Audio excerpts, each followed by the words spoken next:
Hello, everyone. This is the Progressive Mind Show. Good afternoon to everyone that has tuned in this very hour. If you haven't yet tuned in, we are on the Progressive Mind Show, the community building platform here in the beautiful city of Chicago. We are about making positive impact in our society and effecting positive attitudes through these dialogues. Today is December 12th, and we are excited to be coming your way. It's about 3:30 p.m. Central Time, 10 p.m. in Ghana, and I think 11 p.m. in Nigeria, probably 10 or 11 p.m. in UK, or at least 30 minutes to that hour. We sincerely apologize that we got the dates, the time wrong on the flyer for folks in Nigeria and Ghana and the UK. So please pardon us. We would correct it. At the time, we were 5 hours ahead, but then it switched and we couldn't, get it done. So please pardon us. But more importantly, we'll be talking to African diasporans living in Ghana and some of the challenges that they're going through. We'll also be talking specifically about the right to return bill and some of the progress that has been made in that regard on the show this afternoon. To help with the discussion, there's great guests that are here with us. Please remember that if you're on the Facebook feed, you can share it now. You're on YouTube, you can ask a friend to just go on YouTube and search for the Progressive Mind Show. On Facebook, again, share it. If you can't share it, just go on Facebook and type Progressive Minds. We should pop up. TONYA SAAFIR ANKOMAH is here with us. She is not a stranger on the show. She's a director of ANKOMAH Premium Company Limited and also the CEO of SANKOFA Repatriation Assistance Program. Sister TONYA, you're welcome to the Progressive Mind Show once again. Thank you, brother. It's a pleasure to be here. My pleasure as well. And we have OKUNINI OBADELE KAMBON. He is the founder of ABIBITUMI. Brother, you're welcome to the show. Thank you for having me. Excellent. Looks like we're having a little bit of delay here in our feed, but please pardon us. Brother Yao, can you hear us? You can turn off the video of your device you're watching us, or the device you're using currently, to help with the feed, because we can see you. It's dark, so might as well just turn the video. We can hear you though. If we can hear you, that should be fine. So please see if you can turn that off for us. Now let's go straight to our guest. Let's start with Sister TONYA. The last time we were here, we were having a similar conversation. We were just talking generally about diasporans living in Africa, why you moved there and whatnot. But today we'll be, of course, looking at the right to return, some of the challenges you are having. Currently, can you tell us a little bit, just a brief, again, background of you to folks who have just joined us and did not get a chance to hear the last time? Just a brief background, and then we can get into the topic for the day. Yes. Well, I'm from the United States of America. I'm the descendant of kidnapped and enslaved Africans who were forcibly removed and taken away from the continent. And I have returned. I've been back recently, this time for a little over a year. I came back September 2020 when Ghana reopened the borders after closing it due to COVID. So I've been here since that time.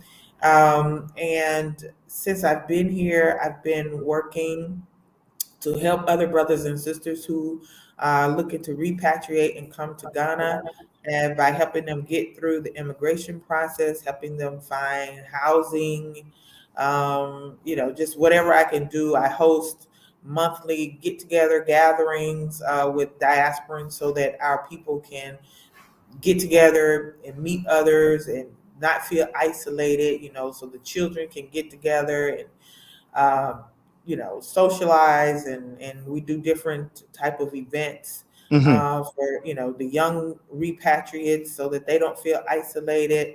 I've offered free classes to people who are looking to learn tree, so I offer free beginner classes. I don't teach a class, but I do have an instructor that does that. So just anything that I can do to help our people as they come back home and acclimate. I'm Right. also the vice president of ANKOMAH Premium Company Limited, which is a construction company. We do construction along with a few other things. Help people get land. Do their building permits, build, things like that. So that's what I'm doing now. Yeah, looks like an established diasporan living on the continent. That's very impressive and glad to hear that. Okunini, a brief background of who Okunini Kambon is, how long you've been in Ghana. Yes, I've been in Ghana since 2008. I first came in '98 with my mother. We repatriated just last Thursday, along with my father. So they are some of our newest repatriates. They got in just before the vaccine mandate went down. So I'm very happy to have them here on the correct side of the ocean. So I came here to do my PhD. I started the PhD program at the University of Ghana in 2009, completed in 2012.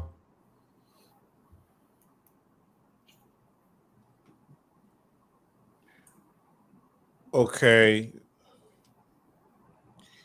Tanya, can you hear him? Because I can't. I can't. It's like he froze up. Are you hearing me well? Now we can. Yes, go ahead. So I think what can help is you all can maybe switch to the just switch to audio. It might help, at least if we can get the audio version Can going. you all hear me? We can hear you. Yes.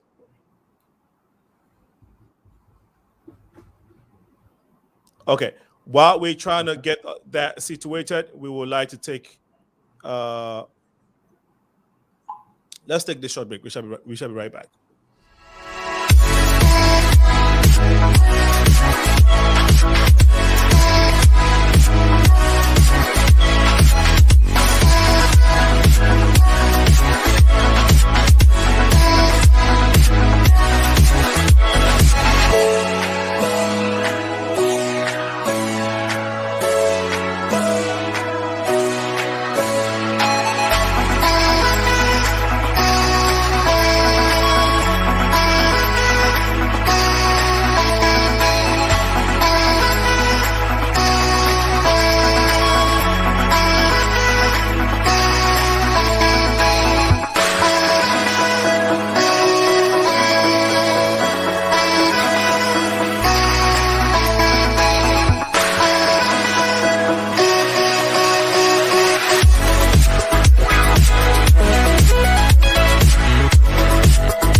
Yes, Okunini, sorry about that. Yeah, okay. I think we can get you clear now. Go ahead, please.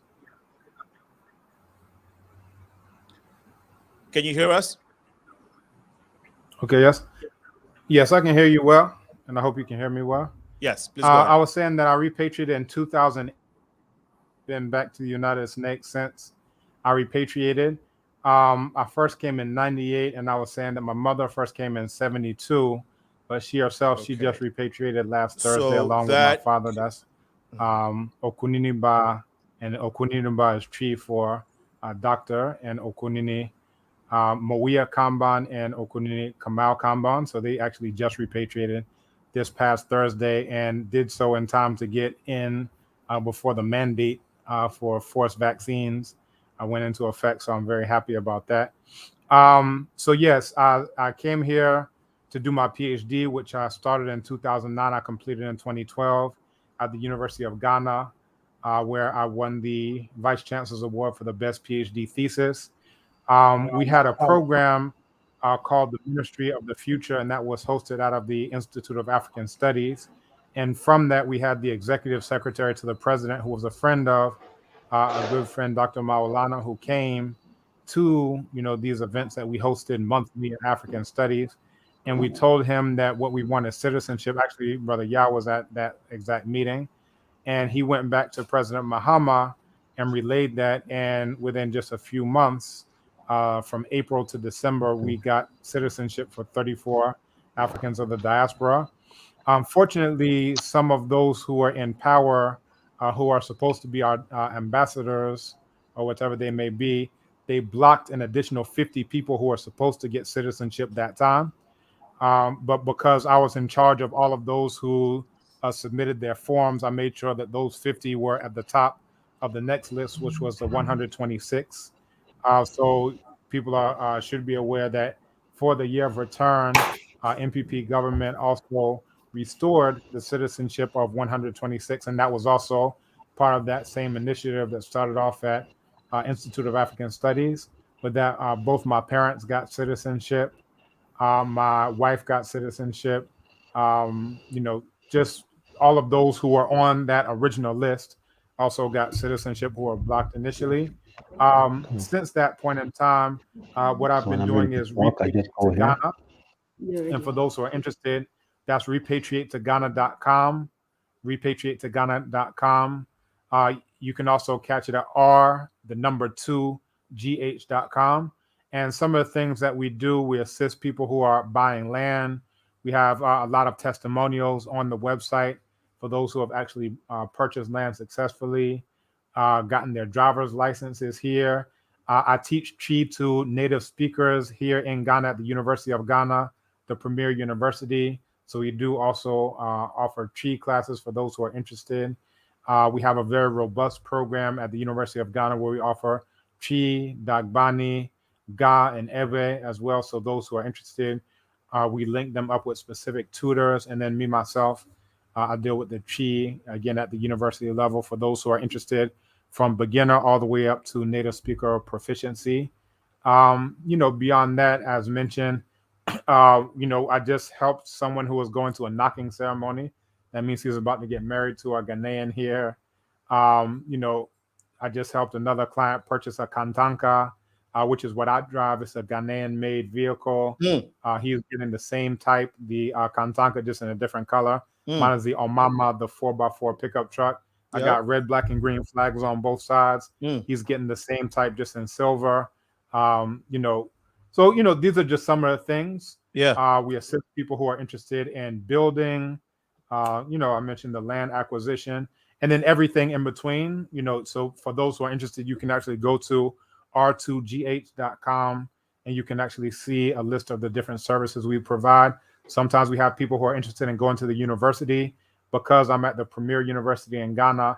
And then I'm also editor-in-chief of Ghana Journal of Linguistics. It means that I actually have contacts throughout the nation. So whether people are interested in attending the University of Ghana or any other school, we can put them in contact. So I won't take up all the time just on the introduction, but for those who are interested in more, the letter R, the number 2GH, r2gh.com. That's a short URL.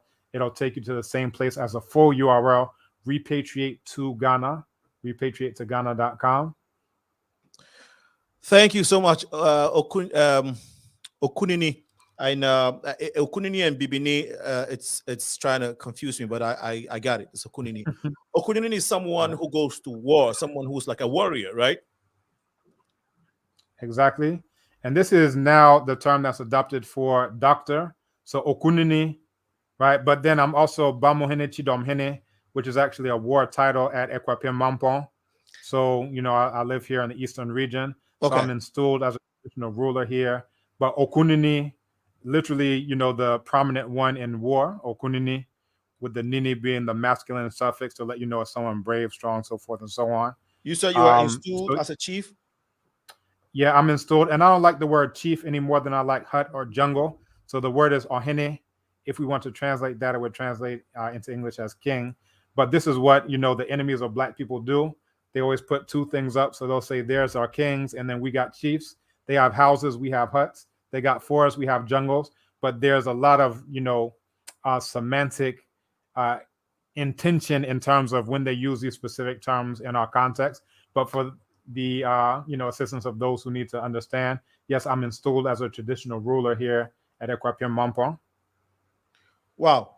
Okay. So that I just got some education there, chief and king. But I think within the African tradition, and I'm sure you know more because you have studied a lot into these things. Now, unfortunately, as Africans, now I would accept this, that we were not trained or educated about our own history well enough. If you did not take it upon yourself to research and look into your background and your history as an African, you wouldn't know much about your tribe, your kinship, and all of that.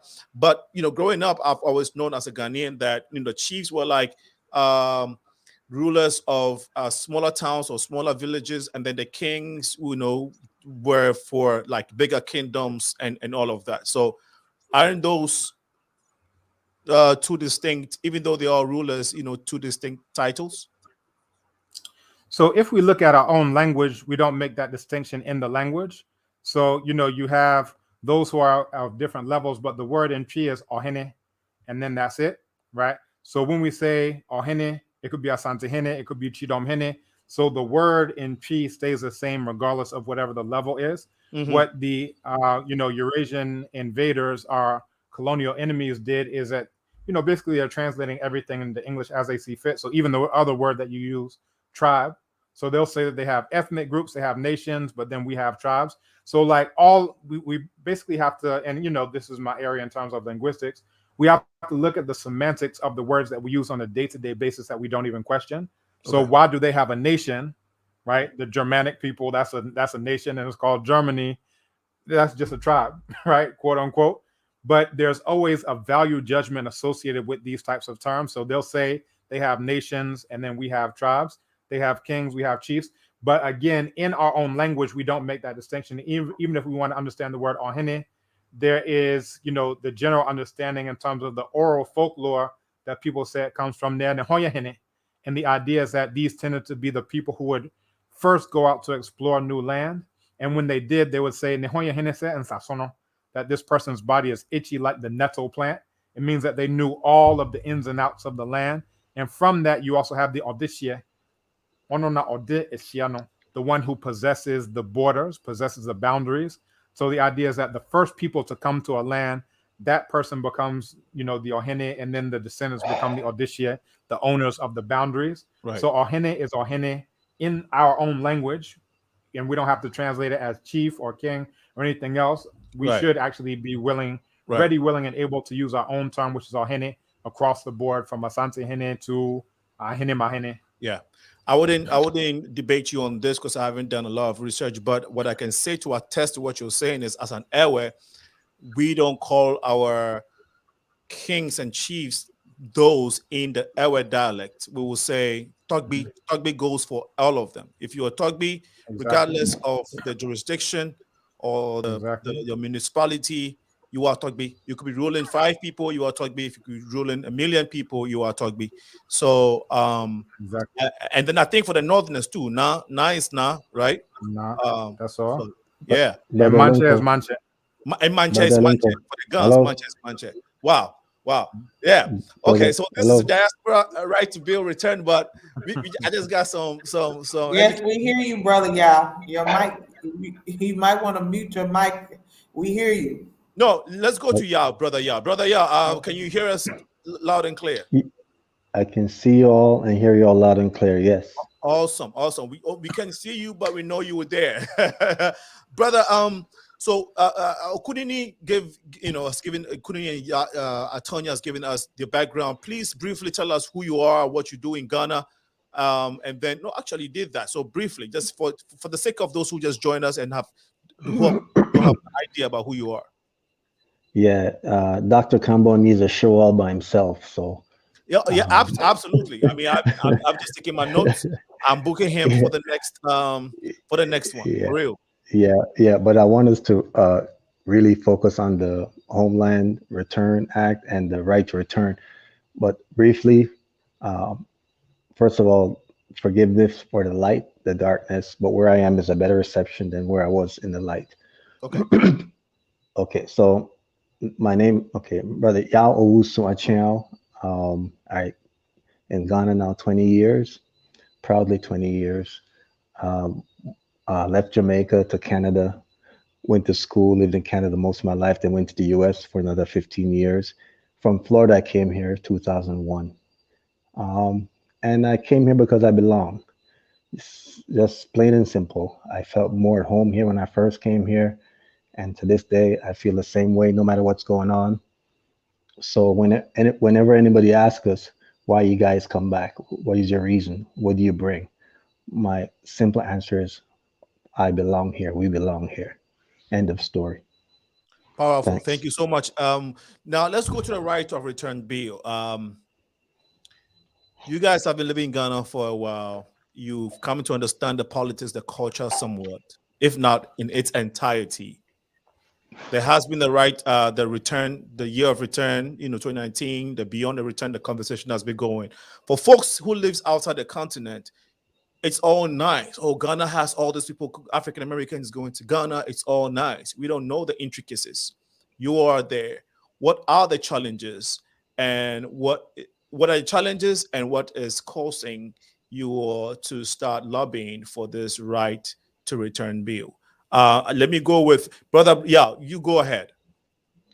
I want to defer this to Sister Ya. As we spoke before the show, and I told her anything to address the current realities, I would like her to address it. All right, please. So go ahead, Sister Ya. All right, Sister Ya. I think you're muted. There you go. Basically, Ghana has said to the world that we are welcomed here to come home and that we have the right to return. So all we're doing is asking them to live up to that.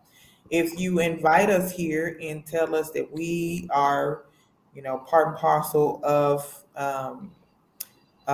this country, in light of the fact that a lot of the people that were taken out of here were taken through the slave dungeons out of Ghana, and you're saying we have the right to come back, then we would like to see some action behind that promise. And so it's been slow motion. I'm not going to say that nothing is happening. Some things are happening, but not. It can be done. More can be done. More can be done to make the transition smoother for our people. There are a lot of things that we're saying, why are you asking this of us if you're saying that we have the right to come back home, and you're saying come back home, come home, live, come home and invest, that we are a special class of people. Now this is from the government, that we are a special class of people, not like the Lebanese, not like the Chinese, not like any other group of people, but that we are a special class of people that deserve to be able to come back. So we're saying, treat us special, treat us like a special class, and do things that set us apart, and create rules that are separate and not unlike these other groups of people, and to help make it easier to facilitate that transition. Our people are coming, but a lot of things are still in place that make it seem as though we're no different than the Chinese or the Lebanese or anybody else. So we want those things addressed. Okay, can we mention some of those things now before we continue? I'd like our viewers to also understand that initially we were going to get Dallas, who is the director for Diasporans in the president's office in Ghana, on the show today. It was going to be a continuation of a conversation we had earlier about his office and how they help you all to, transition into the system. But that didn't happen. So we're having this, which is also a conversation that Yao and I heard earlier. I made an attempt to reach out to him today last minute to say, hey, we're going to be talking about this. Would you mind to maybe take a peek and listen just so you can hear what's going on? I also reached out to one of the directors in UK, whom contacted you, Brother Yao Doji Nmekavo. He's actually happens to be a friend of mine. But anyway, so just so we know, OKUNINI, you have also lived in Ghana. Now, some of the things that Tonya said, I'm sure you've experienced it. Maybe you did not because you went way earlier. Now, she said, treat us differently, which is understandable. What are some of the challenges that you guys are encountering? If you can specifically mention them, so that we know that folks who are here know that you guys are going through ABC.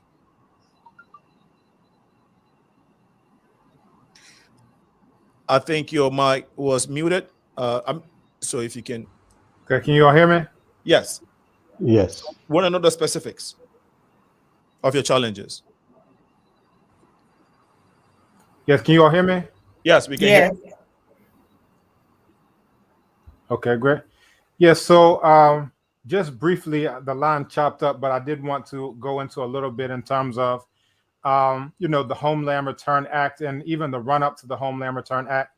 So I actually received an invitation from then president of the African American Association of Ghana, Brenda Joyce, and she had received a letter from Emmanuel Enos, and he was the director of the Diaspora Affairs Bureau under the Ministry for Foreign Affairs and Regional Integration. And it was for a meeting to take place on 26 October 2016. Brother Campbell, was can I interrupt as one the second? validation workshop. Brother Yao wants to interrupt for a second. Can you hear me? Yeah. Dr. Kambon, Alenko asked a specific question. I was saying that it was posed as a validation on. workshop for the National Diaspora Engagement Policy. And really, when we got there, we realized. Hello? Yeah, I think because of the delay feed, so he can hear you directly, Brother Yao. But Brother Yao, go ahead.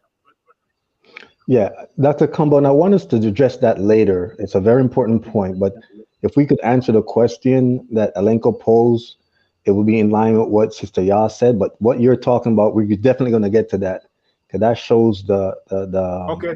The line chopped up, so I didn't actually hear the question. So if we could reframe that question again. Okay. I fell out of line when the question was asked. Yeah, I'm sorry. So what I asked then is that Sister Ya mentioned that the African American community in Ghana would like to be treated differently, not because they think so, but because this was made official by the government of Ghana that, you know, you all should come home. And so, so she's expecting that the way the Chinese and other foreigners, Lebanese, are handled in Ghana, probably the African American community should have some, you know, special treatment. Okay. Now she's saying, she also mentioned that absolutely. That, there are some challenges. So definitely I can speak to. Yeah. So I want you to mention the challenges, like the literal challenges that you guys are going through, that's making life a little bit harder for you in Ghana.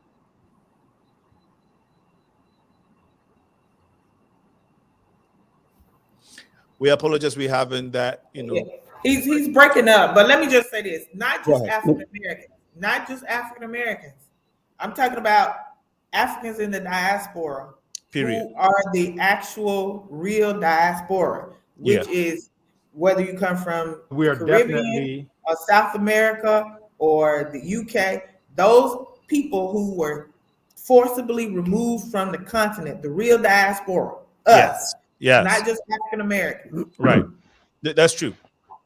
Thanks for the correction, Sister. Let me answer that question, King, please, if I may. Yes, please. Okay, so I don't think that it's a special treatment. I want to put this in context. We left here not by choice. So you see us as prodigal sons and daughters. So we've come back home. If I come to your house, Alenko, by invitation, I expect to be treated as a family member. You recognize that we were separated. Now you invited me home. So we've come back home. I do not expect you to charge me like you would a stranger or someone who is a visitor. And so let me give you an example of what a typical family may face once they get here. Let's say a family member of 5, mother, father, 3 children. They come to Ghana on a visa, and if the visa expires in 60 days, they're expected to renew it. They have to pay. If they do not pay, then they're penalized because they violated that extension. And in some cases, they'll be threatened with deportation. And these are actual stories I've heard. Okay, so, but let's say you pay your money and you're within you're within the 60 days, and let's say you want a resident permit. Family of 5, mother, father, children, each got to pay money for the resident permit form, 300 Ghana cedis each, including the children, even if the child is 2 years old. Then you have to pay for the adults non-citizenship ID card, which is $120 for each adult, and that's mandatory. Now, lately, as of 2 weeks ago, they've now come up with an additional charge. You're required to get a medical report at a location at the immigration office, and you pay 1,100. Okay, so is that Ghana or dollars? This one is dollars, and then there's other charges. Dollars. No, I'm sorry. 1,100 Ghana cedis. Yes, Ghana cedis. And then now you have to pay 200 Ghana cedis for a COVID test. So these are all additional things. A year ago or 2 years ago, during the year of return, it was not applicable. Okay, COVID I can understand, but the medical charges, now they're asking for bank statements from your home country, police report. So does that seem now like a welcome home, or does it seem like something else? So this is what we're talking about when Sister Ya's talking about, Brother KAMBON and I we're talking about. This doesn't feel like a welcome home. It seems like something else. You can define what that something else is. Because every time you gotta be dishing out money, something tells you this is not a welcome. And I know I want Dr. KAMBON to speak, but I want to point out a couple of other things. When we purchase land, in the Constitution of Ghana, it says that foreign nationals can only get a 55-year lease. Ghana citizens can get 99 years. We're told to come home, that we are children of Africa, that we should come back, but we still only get the 55-year lease. There's no exception carved out for us to be able to get 99 years on our land documents, just like the average Ghanaian. We still have to, when we register businesses, we're treated like foreigners in terms of what the requirements are to be able to register a business. We have to go and find, sometimes we don't know Ghanaians, but we have to go and try to find a Ghanaian that we have to put on the document so that we can reduce the cost of what it costs to register a business, or the stated capital that you have to have. So all these things, it's a lot. These are some of the things. It's like, okay, if you're telling us that we are part of you and we deserve the right of return to come home, why are we treated differently in all of these areas? There are certain professions that are set aside just for Ghanaian citizens. We have a lot of our people who are hairstylists and barbers and different things. They can't come here and do those jobs because Ghana said those are just for Ghanaians. So our people can't come and do those jobs. And that's their profession, but they can't do it here. So it's wait. So you're saying, according to the laws in Ghana, I mean, some of the restrictions, some of the challenges you're going through is that African diasporans that are returning home cannot engage in certain professions or certain careers like barbers and hairdressers, because those are only for Ghanaians, like Ghanaians born Ghanaians. There are certain professions that you can't engage in because they don't want competition for the Ghanaian. They want those things reserved for Ghanaians. But if you're telling us that we have the right to return as people who belong here, why can't we do those things too? Hmm. I think that unfortunately, Okunini's line dropped. Hopefully, we can get him back. Brother Yao, Yes, sir. you've mentioned some of these challenges. Are there any other challenges we can handle before I move to the next thing? Are there any other challenges that you want to let our audience know? Yes. So, um, Sister Yao mentioned the business. This is very important. Um, most of us who come here, we're not coming to really work per se. Most of us come to engage in, when we come here, we usually find a way to do business. And that means we employ others around us, including Ghanaians. But the law, as it stands, treats you as a foreigner, the holder of a foreign passport, which requires that you have a $500,000 capital. And so, again, if we are brothers and sisters, kit and kin, as the president says, your law has to adjust to make it easier for us to come here and do business and not treat us as the holder of a foreign passport. So the rhetoric of the return is not matching the provisions or the laws of the land. You said that if you were to want to do, so you said something about $400,000. Can you? What is that connected to? No, so if So you're, if you, go ahead. go ahead, Sister. Yeah. When you come here and you register a business, if you are a foreigner, you have to show a stated capital of so much amount. It can be in money or it can be in, business equipment or whatever, to engage in business as a foreign company. Mm, And it's going to be a foreign company because you hold a foreign national, passport. right. So and to get around that, to reduce that, you would have to get a Ghanaian to be part shareholder, for it to be considered a Ghanaian company, where you don't have to have that. You need to have the majority of the shares owned by a Ghanaian. Mm, This means that mm. most of our people, the overwhelming vast majority of our people in the diaspora don't have $500,000 to come here and show that, or to do a business, particularly, like I said, if you want to just come here and do something like own some taxis, Yeah. or Yeah. be a No, I, barber or a yeah. hair salon, Mhm. a shop owner. We don't have that. So these are the things that we're saying don't So match you can't up be with. a store owner where and sell provisions just like regular Ghanaians do.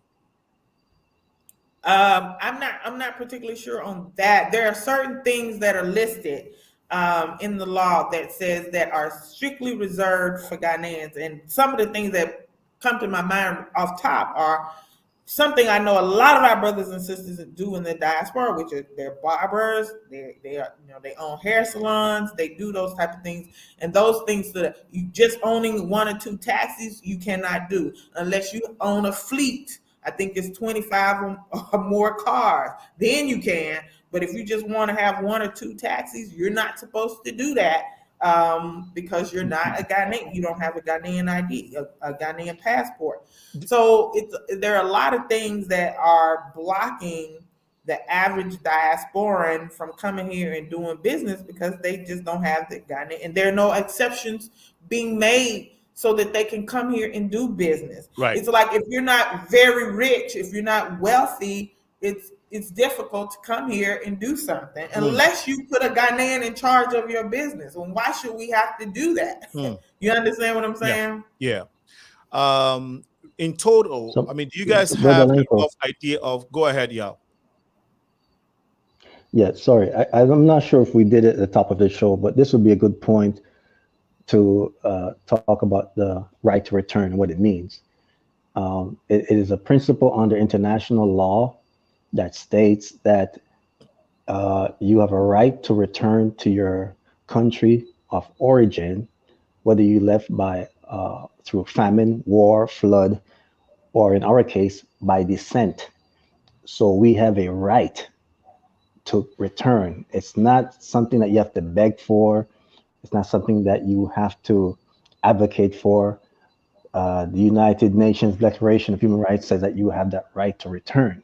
So once we make that intention known that we want to come back home for whatever the reasons, we should be facilitated coming back home. And now remember, our rights were taken away from us by virtue of the transatlantic slave enterprise, and we were separated by 400 years. Now, because now maybe in modern times we're able to jump on a plane because of increased awareness for whatever the reasons, many of us are now returning home. So if we're coming home now, you have to give us that right. And if you're not giving us that right, the government or anyone else, you're blocking that right that we have. So that's the first thing we should have said at the top of the show. Okay. We would get into that, and thank you, Brother Yao, for bringing that up front, because that is the crux of this conversation. But I think what is also important is we want our audience to know that in general, overall, what is life like living in Ghana or Africa, specifically Ghana. We're talking about Ghana because you guys are in Ghana. Do you know let's say the total number, maybe not the total, but do we have a rough figure for the African American or African diasporans living in Ghana now? Sister, I don't know. I've heard figures tossed around like 3,000 are coming a day. Okay. I have no way to verify that. I don't like fake news. Sister Yao, do you know of the figures? I don't. I mean, but I've heard larger numbers than that years back, closer to 10,000. Okay. Now that's said, generally, what we are talking about is at a political level, and we'll talk deeper up. We'll dive deeper into it. But let's talk about the community, the people, the environment. Do you guys feel safe? How are the people relating to you? Are they hospitable as is being tutored around? Sister Ya? Oh, I feel perfectly safe. Okay. I love Ghana. All right. Okay. I'm treated well by my brothers and sisters here on the continent. I'm engaged all the time. I don't have a problem. I don't have a problem with the people, everyday people on the ground. No problem whatsoever. And the culture and everything is, it's awesome. Fine. Okay. I love the food. I love the music. I love the people. I love everything. Okay. What I don't love is the system has not been put in place for us. Yeah, we will talk about that some more. Brother, yeah, how about you? Man, this is home, and that's why I said we belong here. The people on the ground, let's separate them, let's say, from politicians. Yeah. Or people who maybe have a different reason for not wanting to facilitate us here. People on the ground are wonderful. They're brothers and sisters. Like anywhere else you go, people, they laugh heartedly, they smile. We're one. I really feel there's no distinction. Awesome. And so as for that, this is home. I mean, I can't say it anymore. Okay. I wanted to emphasize that because so that folks who are here and listening in can make a clear distinction, right? And there are challenges when it comes to political affairs in Africa in general, which we're working towards, and so we're trying hard to straighten out. OKUNINI has just joined us. OKUNINI, so we were talking about some of the challenges, Yao and Sister Yao and Brother Yao. So we have two Yaos. They were all born on Thursdays. So if you heard some of the conversations, and Tonya is a Ya, so Ya is also born on Thursday. Tonya is also a Ya, so y'all are outnumbering us. I'm Nana Kwame, so that's a Saturday born. Okay, I'm Kojo, so I'm Monday. So we have ours. They mentioned the challenges that they are facing as African diasporans in Africa. I don't know if you heard them. If you didn't, specific for you personally, what are some of the challenges you're facing with regards to you integrating in the system, economic wise and socially? I know it's okay, but economic wise, what are your challenges that you're facing right now as an African diaspora in Ghana? Economic wise, I wouldn't say much of a challenge personally. Like I know of those who've had major challenges, but because I work at the University of Ghana, I actually get a paycheck from ultimately the government of Ghana. Now, what I know is that, many people may have a hard time registering businesses because under GIPC mandates, you have to bring in upwards of 100,000 US dollars of capital and all these different types of hurdles and hoops you have to hop through. So that one would make it quite challenging if someone wants to start up a business. And usually that would mean that they have to start up a business either in the name of a Ghanaian or in partnership with a Ghanaian in order to try to, get around some of these, challenges there, or, try to go ahead and get Ghanaian citizenship.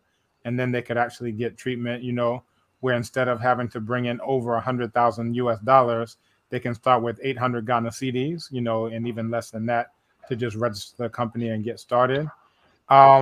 One thing, just as far as the social, and I heard Yao speak to this, I would say, especially if you speak an indigenous language, that becomes a whole lot easier.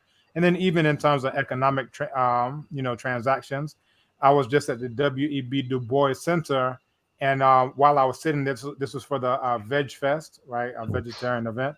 And a brother, we invited him to come and, check things out. He said, yeah, I'm going to come. So he gives me a call and he says, oh, the police just stopped me and they said that I ran a red light. I told him all they want is money. Don't go over 50 Ghana cedis, but if you can, try to just get by with 20 Ghana cedis. So he came, eventually. I said, that's all they want. He came eventually, and I said, so what happened? He said, I had to give them 200 Ghana cedis because they asked for 300. He said, I ain't got 300. I can give you 200. And I'm sure their eyes, popped out of their head. And, I was like, that should never be the case. And I gave him, even what you would say. He was like, well, I guess because you can speak the language, that's how you can get away with, not having to do this type of deal. But, these are some of the things where if you are, perhaps new and you may to a police officer stick out like a sore thumb, then you'll get that type of thing. The last part of what Yao was saying in terms of the politicians is that, oftentimes they will draft policies and those policies will have absolutely zero input with actual Africans from the diaspora. They'll have Ghanaians in Canada, they'll have Ghanaians traveling, they'll have their input. But as far as the actual diaspora that we mean when we say diaspora is basically a taxation without representation type of scenario. So that's the major challenge is, people drafting up laws and policies and so forth, and they have no idea what it is that we are looking for, what it is that we need, because we have absolutely no voice in any of these types of things. So I'll just pause on that. Wow. Thank you for sharing. We are talking to African diasporans living in Ghana and some of the challenges that they're facing. More specifically, the center of this conversation is a right to return bill, right to return reality, and Yao and his colleagues are going to go further into that in a minute. You're watching the Progressive Mind show right here in the beautiful city of Chicago. We are a community building platform. We're excited to be doing the exchange ceremony once again. We started this, we conceived this exchange ceremony in 2019 in the year of return, of course, and 400 years in the United States. We had a very beautiful ceremony at the Dusabo Museum. The concept, the idea was bringing the African diasporas together to celebrate our culture, our humanity, and our beauty. Very beautiful ceremony at the Dusabo. We meant to do it every year. COVID came, we couldn't do it last year. So coming year, this year, actually, next year, 5th of February, beginning of Black History Month, we're going to be hosting this event at the Rainbow Push. It's going to be a beautiful event, bringing the diaspora together to celebrate our culture as a people. And so mark the date, 5th February 2022. It's going to be at the Rainbow Push, and we're going to have a special honor for Reverend Jesse Jackson. So please mark the date. We will continue the conversation with our brothers and sisters in Ghana. Brother Alenko, can I just make a quick point on that? Yes, go ahead. Yeah, you had mentioned 400 years of enslavement in the United States in 2019. Everyone to look up San Miguel de Guadalupe, and this is the first revolution of enslaved Black people in Spanish Florida, and that was long, of course, before the 1619 date. So I've spoken about this point, you know, on various platforms, but just check that out. 1526, you have Black people who are driving away the Spaniards from what would eventually become the United States, and again, that's long before 1619. So if we're going to deal with enslavement, it's longer than 400 years in the United States, and definitely longer than 400 years throughout the Western Hemisphere. But I just wanted to drop that point. Okay, thank you so much for clarifying that. We will take some comments that have come through on our feed and then go to, actually, let's do this. Brother Yao, you gave us the definition of the right to return bill. Now, and I'm sure some of the issues and challenges that you guys are facing have necessitated you coming up with a 126 member committee to draft a bill that you want to send to Parliament, or is it this bill, has this bill already been presented to Parliament? Please educate us a little bit on this. Okay, yeah, so the Homeland Return bill or draft of a bill has been will be put before Parliament, and this is an initiative coming from the government, and they say they want to facilitate the return of people from the diaspora, people of African descent, particularly those outside wanting to come in. So this law or this bill is supposed to address the issue of how we will return. They're supposed to draw policies that will make it easier. So, but what we're saying, the 126 plus was inspired by the granting of citizenship back in 2019, and 3 years earlier, 2016, under President Mahama. But with the 126 people were missing. And so we're saying, you're trying to draw a bill or draft a bill or push a bill through Parliament that addresses people on the other side not yet coming. But what about those who are already here? Some are here for 30 years, 20 years, even 5 years. You've not facilitated their return. So we'd like to see, in addition, added to the bill, components that address those people who are here already and are having those challenges that we mentioned earlier. Before you talk about, or while you're talking about bringing people in, and you have, for example, one of the challenges we're having here, if you're here already, is banking. You come here and you have a foreign passport, you can't open up an account at the bank. If you can't open up an account, how can you bring your money in? So again, you have to change the law. The law, it's like this. They say walk and stand still, walk and run at the same time. You haven't changed the laws, but then you're saying, let's move forward. Let's bring more people in. You can't do that. Right. Physically try it. Try and walk and stand still at the same time. You can't. So the Homeland Return Act is noble, but we feel that there has to be more input. And as Dr. KAMBON said, there should be more input from the diasporans who I think we have more stake in seeing the bill written correctly. And as it stands, the team that's in charge of inputting, making contributions or writing it down there, I don't believe there's any, well, the majority of the names. Not many of us, and maybe one of us is on the team. So there should be more of us. Dr. KAMBON, I speak boldly, Dr. KAMBON should be there. Sister Yah should be there. We've been doing this for years. I should be there. And so why not speak to people who have experience on the ground? Dr. KAMBON and I were invited to contribute to the diaspora engagement policy. and we have some stuff written down already that could speak to the Homeland Return Act. So the 126 was inspired by the events that took place 2 years ago.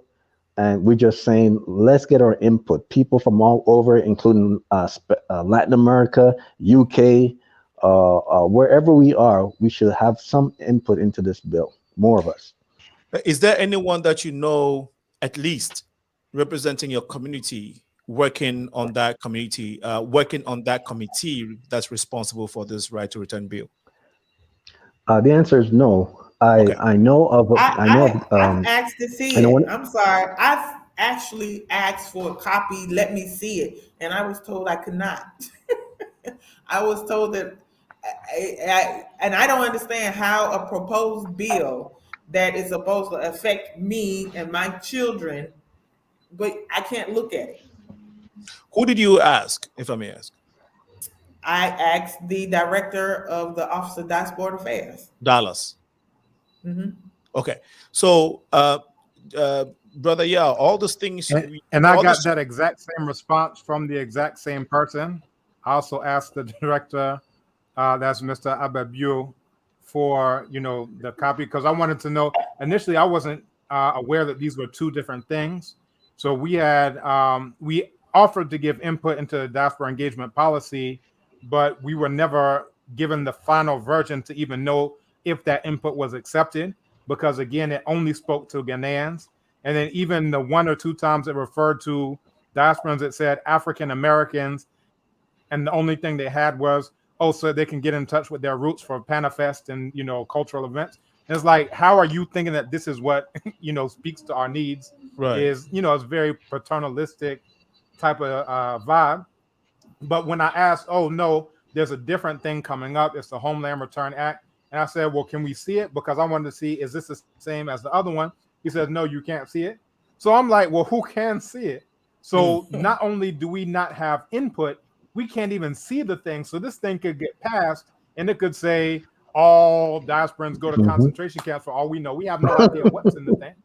You understand? So those with the most stake and the, you know, most vested interest have no input. We're blind on this thing. And I think that that is absolutely wrong, because they have no problem going to the diaspora when it's time to invest.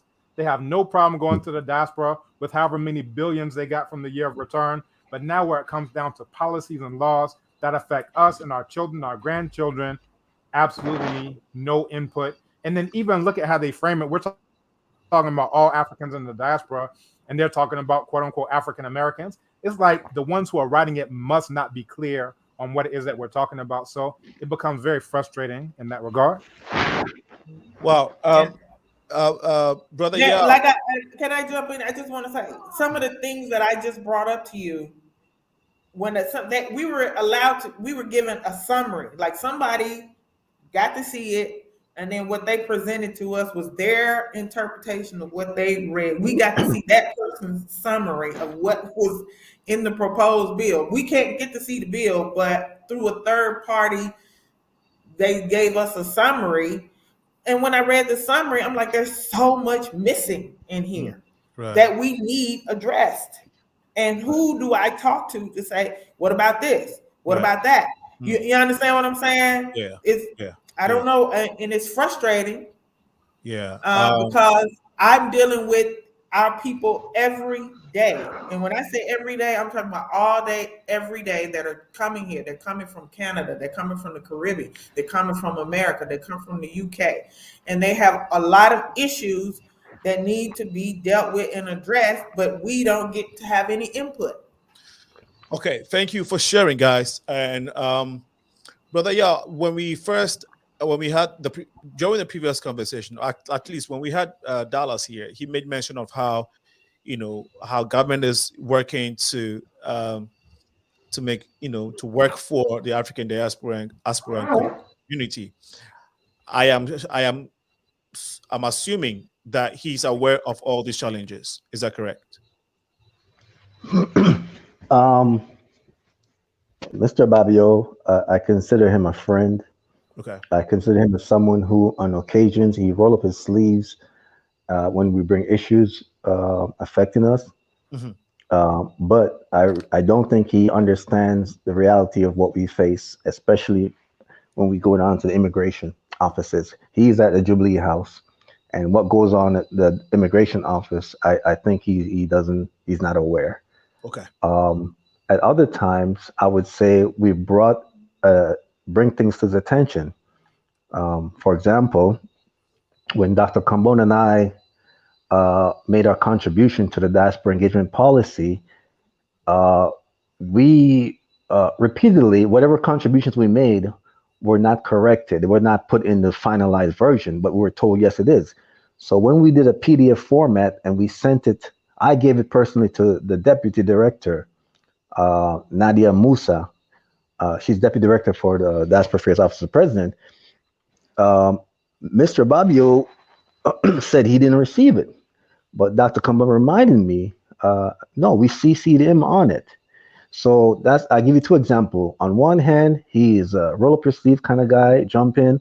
On another occasion, I feel he knows about it, or he's not he's not aware of things that he should be aware of. Okay. Thank you for sharing. We are hoping that after this, we can get him on here, and possibly not just him, but with you, so we can have this conversation. His office, I am thinking, can have a lot of influence at what goes on in at the immigration department or at the immigration service. So hopefully things can be streamlined.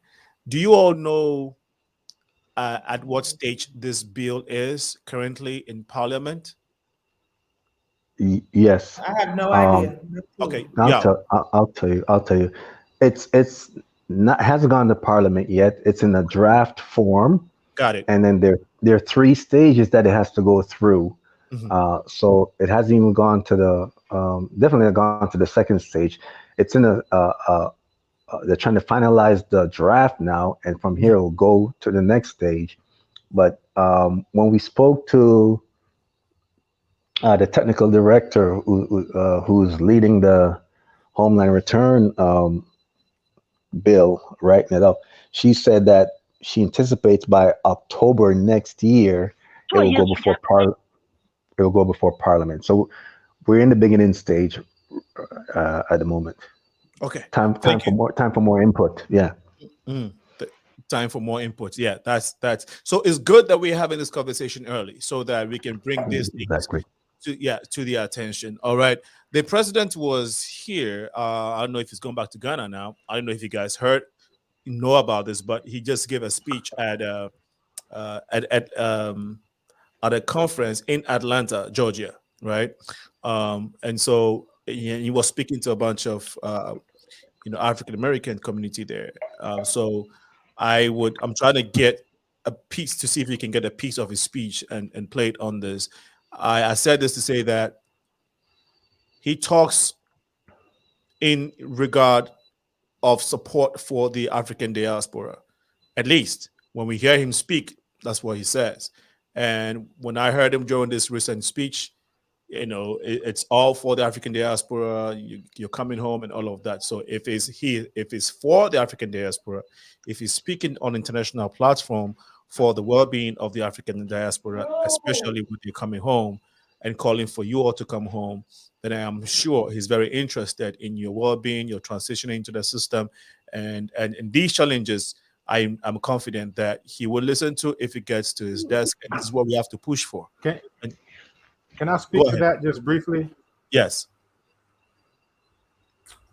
Yeah. So one of my former students, he was a student at the master's level in African Studies, and he ended up doing his national service there.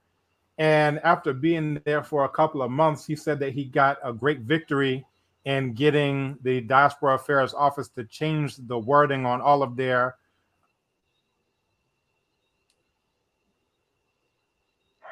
Ghanaians. So this is a thing with the hijacking of the term diaspora. Those of the historical diaspora will be saying, yes, think about the diaspora. And then those in government will say, yes, we're thinking about the diaspora. And all they mean is Ghanaians abroad, right? So even in the initial diaspora engagement policy, it was about this is how you renew your Ghana passport. This is how to get in touch with your old boys association. This is how to remit money to your grandma in the village. So there was no part of it that was speaking to the historical diaspora except for, oh, and we'll keep things up like Panifest for those who want to have cultural experiences. Like that was it.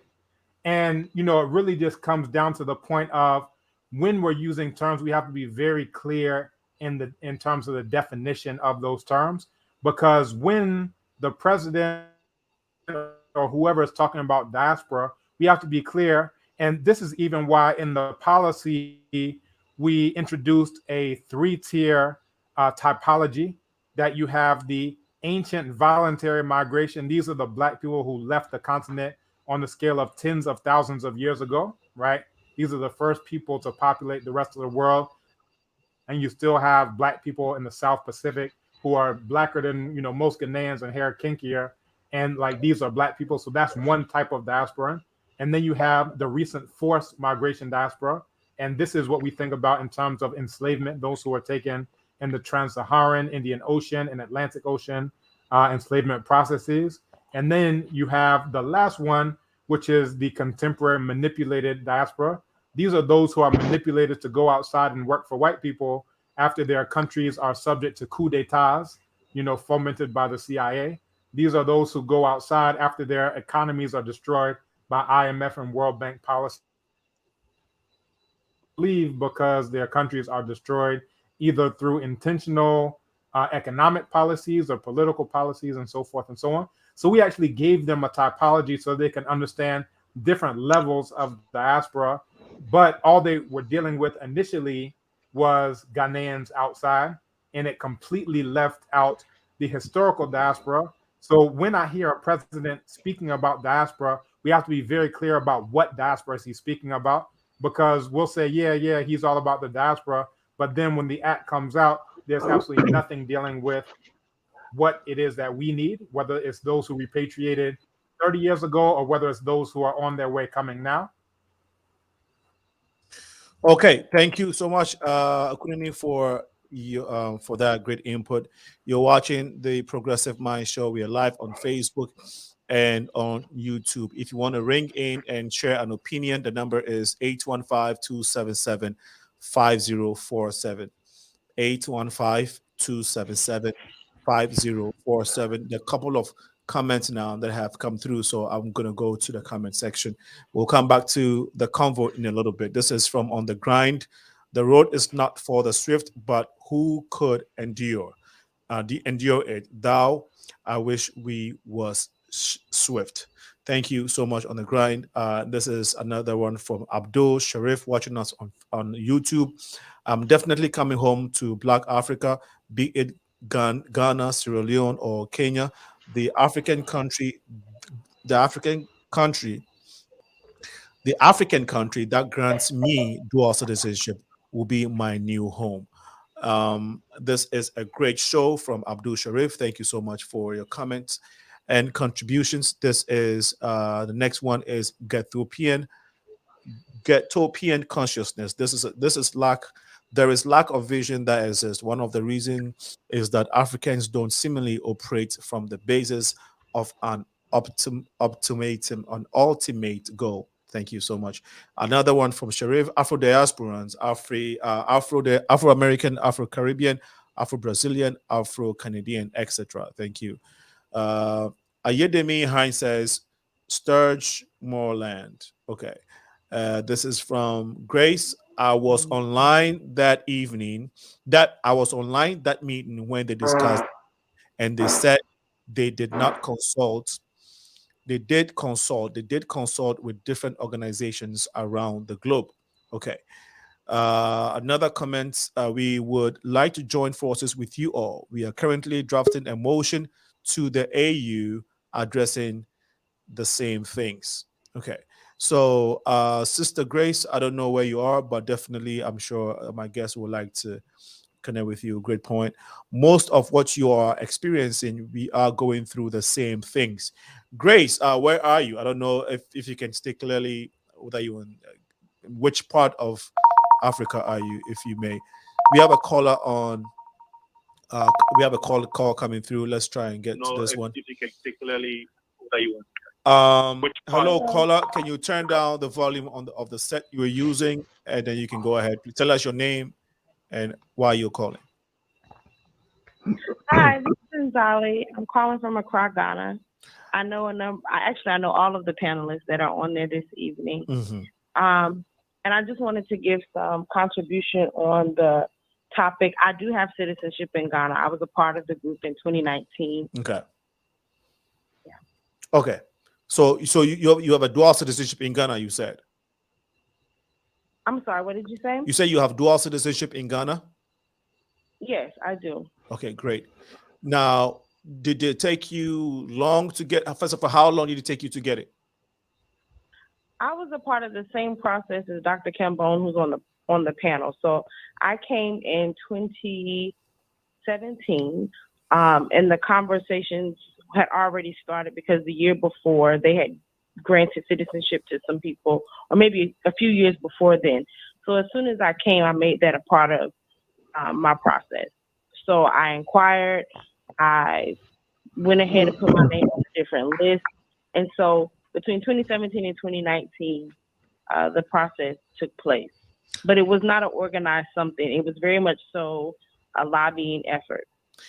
Okay. So in total, you've been in Ghana, let's say 5-6 years?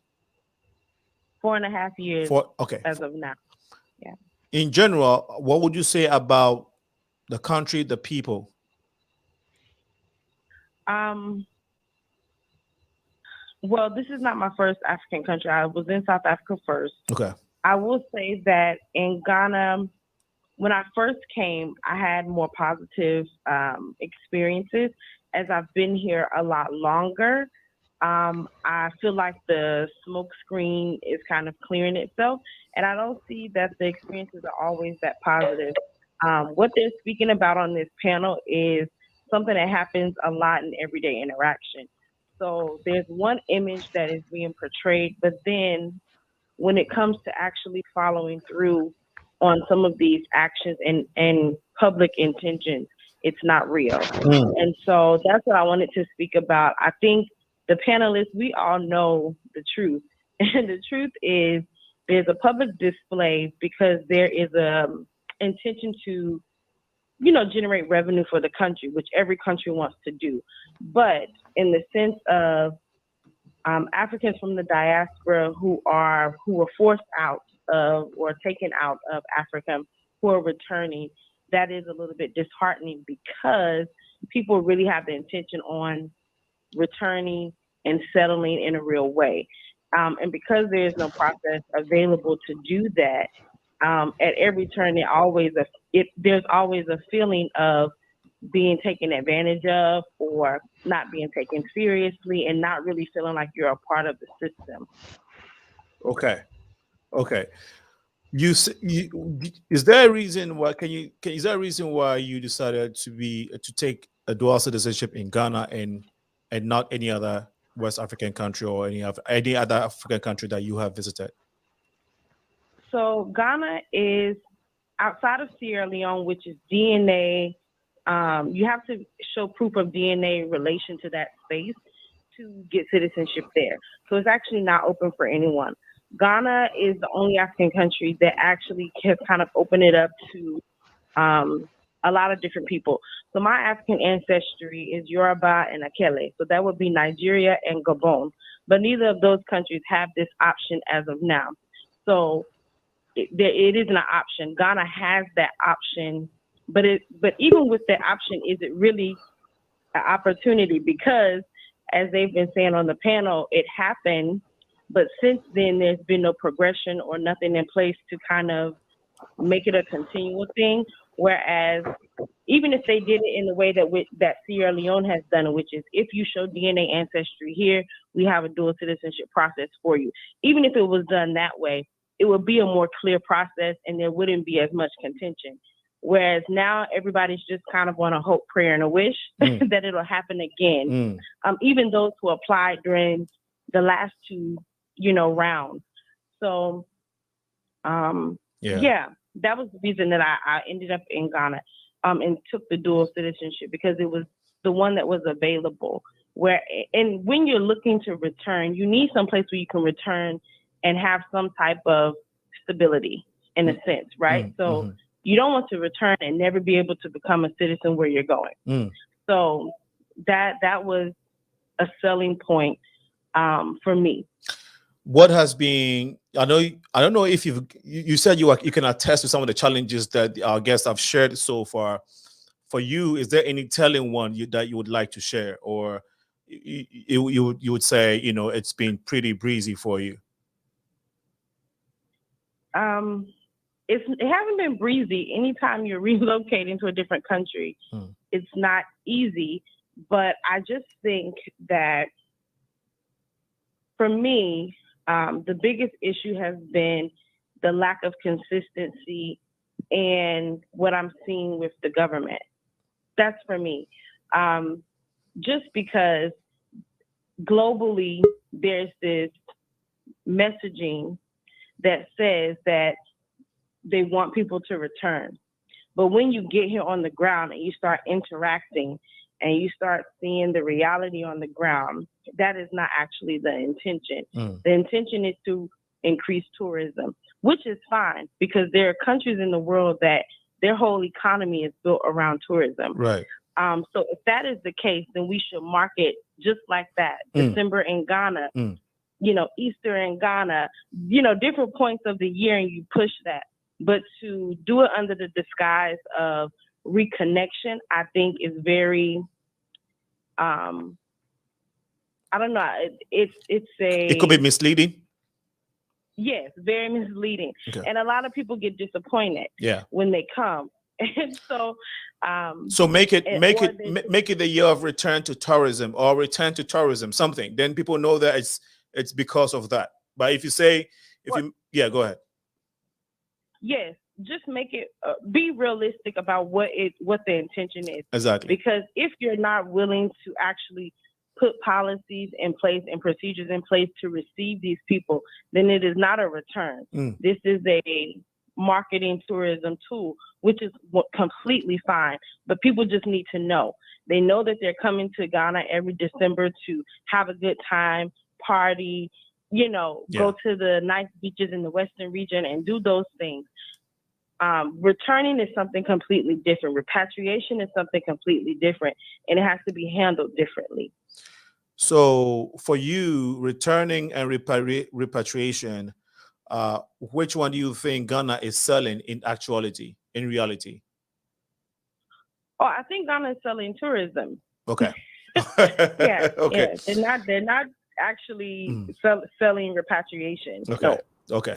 All right. Can I say something here? Yes. So what she's saying is right, because what happened? All the world saw, first they saw Muhammad give 30-something people citizenship, and then they saw our current president give people citizenship. So now, in the minds of diasporans, the historical diaspora, as Dr. Kambon has educated us, they think they can just come here and get citizenship, and they cannot. Right. You understand? I have to deal with these. They call me all the time. They want to know how they can get their citizenship, and I have to tell them, you cannot. You cannot. This was something that happened, like she said, it was part of the year of return. It was a special thing that he did by executive order. But the reality is, as the laws are on the book, you need to be here for about 10 years to get citizenship. As a legal resident, you just can't come here and get citizenship. Yeah. What happened with those people, like our sister Nzali, who's on the line, was she got lucky. She was able to get her name on that list while doing the year of return and take advantage of an opportunity that presented itself. But that's not what reality is. Right. Right. Thank you.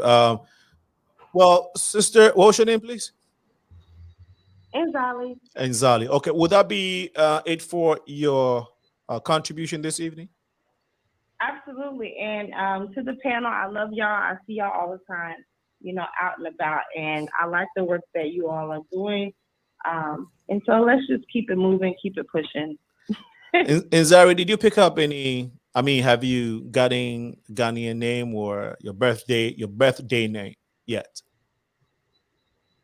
I don't go by that name. I go by my other African given name, which was Nzali, Nzali. Ilela. But I know I'm a Wednesday born, so. Okay. So we have What is that? no, AKYEAW. AKYEAW. The LS will say Aku. Okay. Right. Nzali, thank you so much. Well, let me, before I go, your favorite Ghanaian food?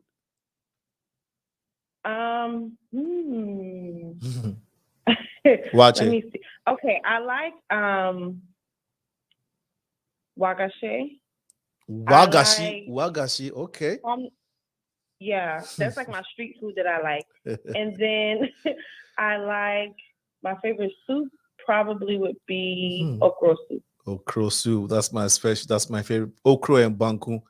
I don't mess with that when it comes to me. I don't mess. Don't touch my okra and banku. It's it's the perfect combination ever. Well, you live in Accra or Tema? I'm in Accra. Okay. Which part? Dansuman? Oh no, I'm in Older Shaman. Older Shaman. Okay. Zari, thank you so much for contributing. We are hoping that you can join us next time. There'll be a series of this coming.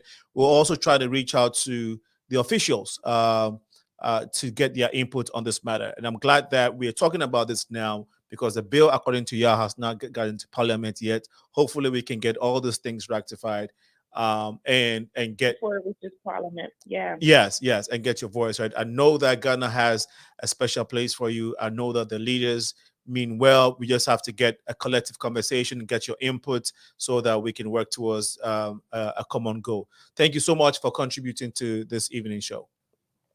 All right, have a good evening, y'all. Bye-bye. Bye-bye.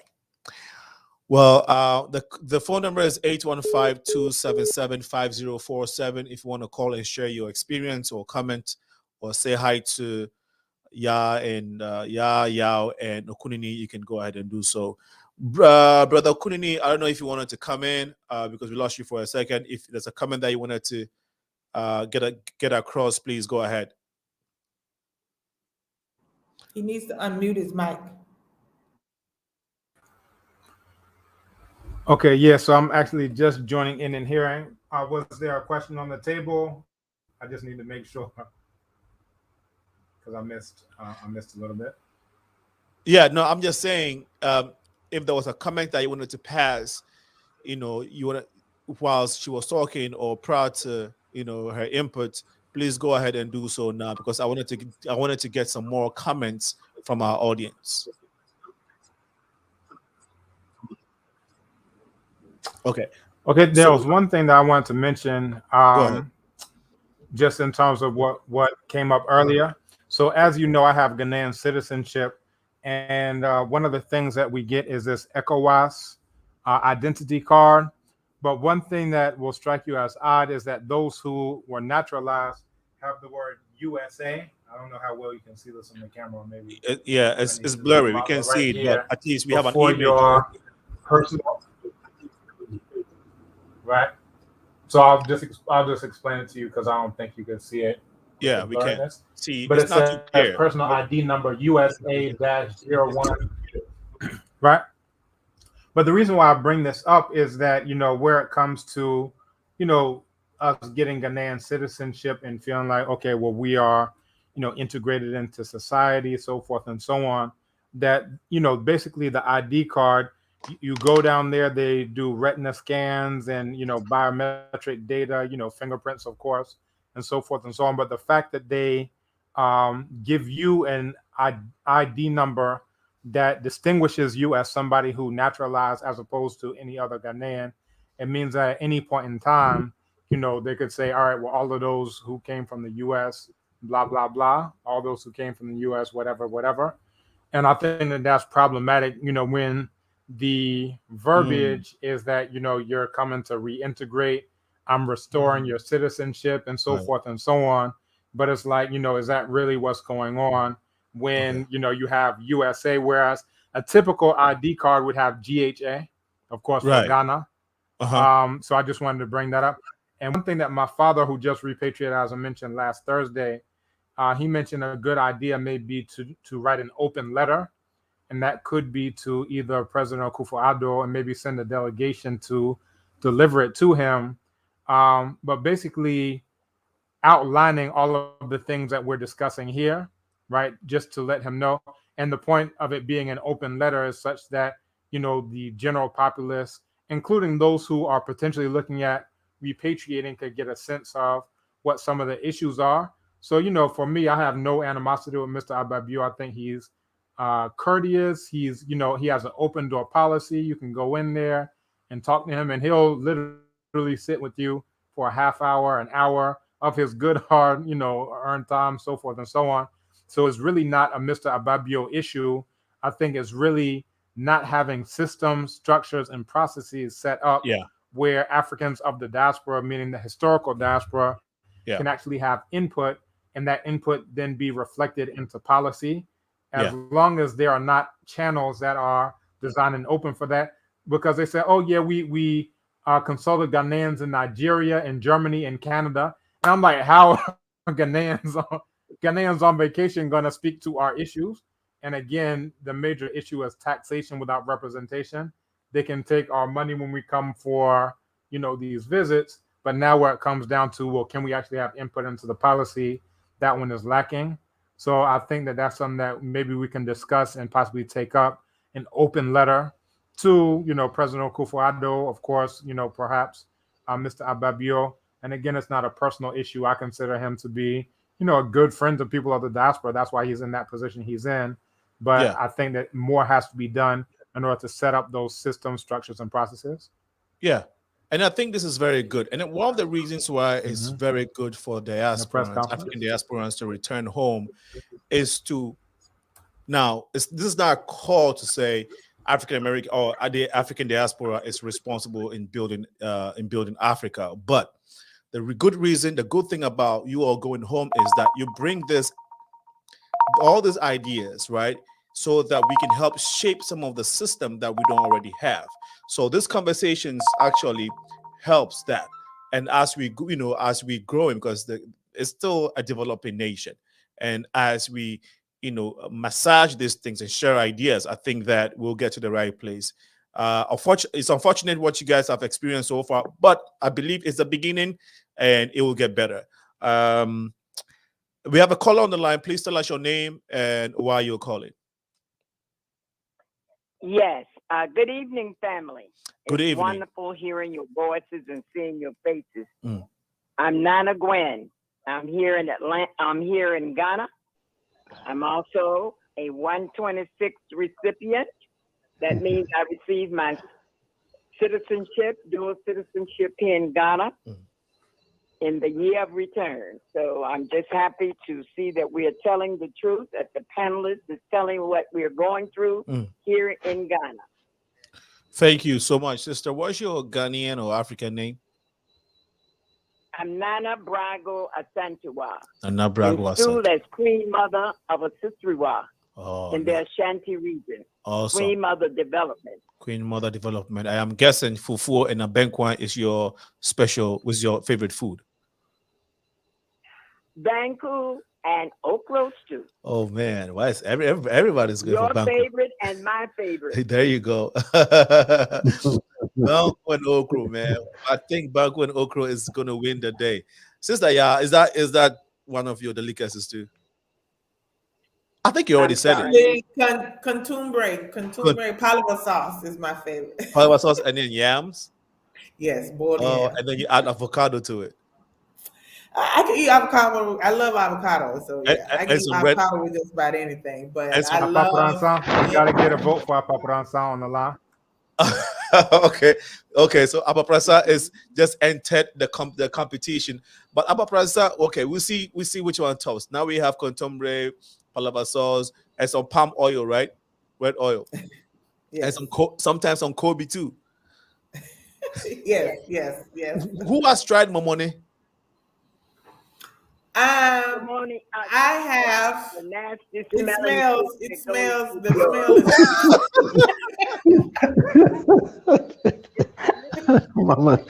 Mama Santo. Oh, Queen that Mother. smell is too strong for me. You like momone? Oh, it goes with it. You can't have it. You cannot have it without the consumer. Oh my It God. goes together. Yes. Mhm. It has this powerful aroma, man. You can smell it 5-10 miles away. It makes your food taste so good and smell so good. That's true.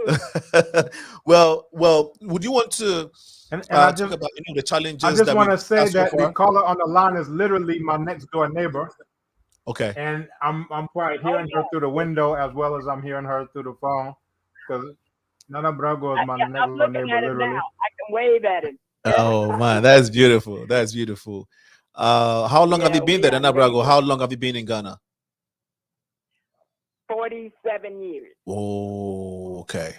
All right. No, okay. I That's came to Ghana in 1973. I also been here for most of, off and on, not completely. right. But this is my retirement. This is my forever home, is Ghana. And I will live and I will transition by Almighty God here in Ghana. So I'm looking, that is how I love Ghana. Are all I your love the children in people Ghana, of or Ghana. all the children are here in the U.S.?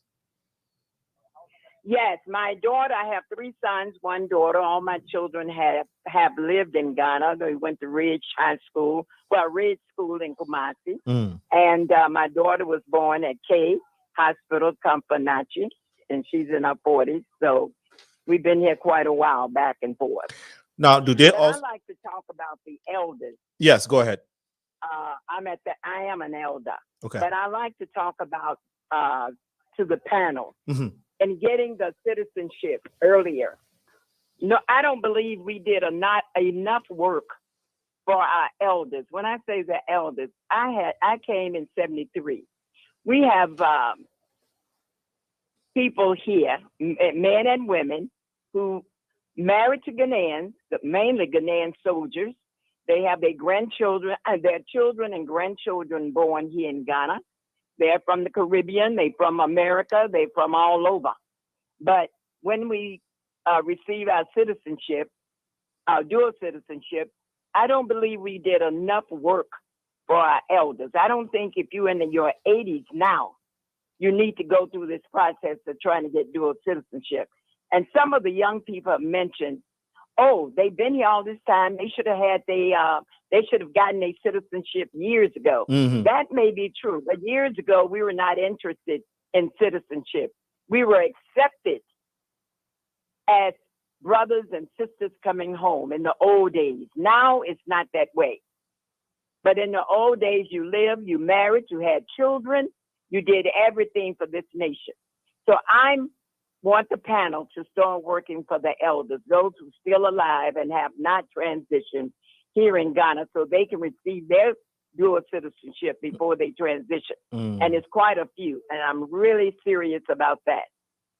Thank you for sharing. And So I like for them to speak on that and to work on it, not just speak on it. I want them to work on that. yeah.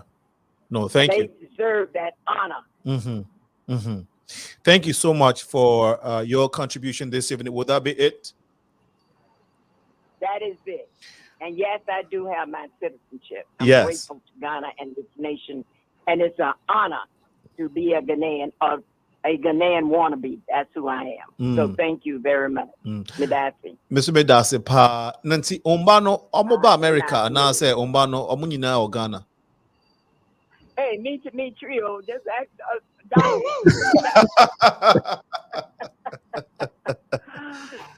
no, I'm trying. He intimidates me. But your children can speak though, right? Your children can speak. Me trio.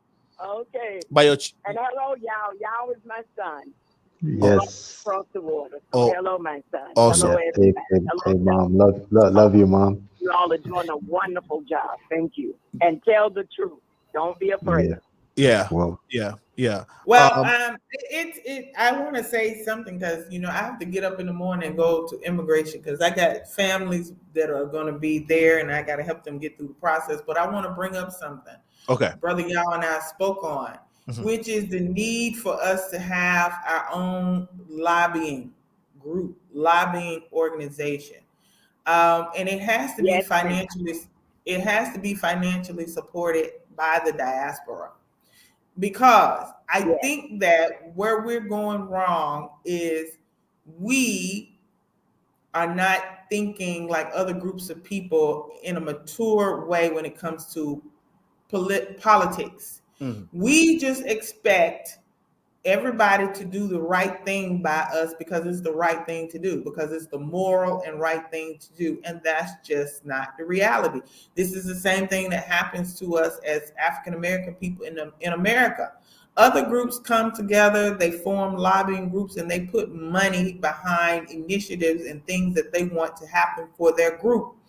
And that's how they get politicians to do what they need, for their group. We are the only people who walk around and think that people should just do the right thing by us just because. That is an extremely immature way of thinking as a people. Nobody else does that. You want to know how the Lebanese and the Chinese are able to get things done and move as a group and advance as a group in Africa is because they pool their resources together and they go, for To the lack of a better politicians. word, it's lobbying. Yeah. And until we understand that and we come together as a group and do that, we're going to keep spinning our wheels and just expecting, oh, they should just, we deserve it. We didn't ask to leave. We just deserve it and they should just do it. Well, as you can see, it's not happening. Right. So what are we going to do? We have to get serious. We have to get serious. Mm. Otherwise, stop complaining and just accept whatever, and just accept. You understand? You made a great point. You're right. I've lived in Ghana, all my life. I know how the Lebanese operate, the Indians. It's just recently that the Chinese started coming in. Back then, it were the Koreans, because of some they lived in Tema because of the harbor. They had a kind of fishery business kind of thing going on there. But what I'm saying, the point I'm trying to make is you are right. The Lebanese know how to play the game and work their way in. They are behind a lot of the politicians. They support them in different ways, and of course the Indians and Indians as well. And that's why I'm sure if you look, sometimes Lebanese and Indians, especially Lebanese, they seem to have some kind of preferential treatment. I'm sorry if I'm not getting the word right, but they seem to be having this special treatment. There's a reason behind it. So you're right. But I also want to say that as African diasporans, you should not have to go through that. You or us. This is your land, right? So you should get things.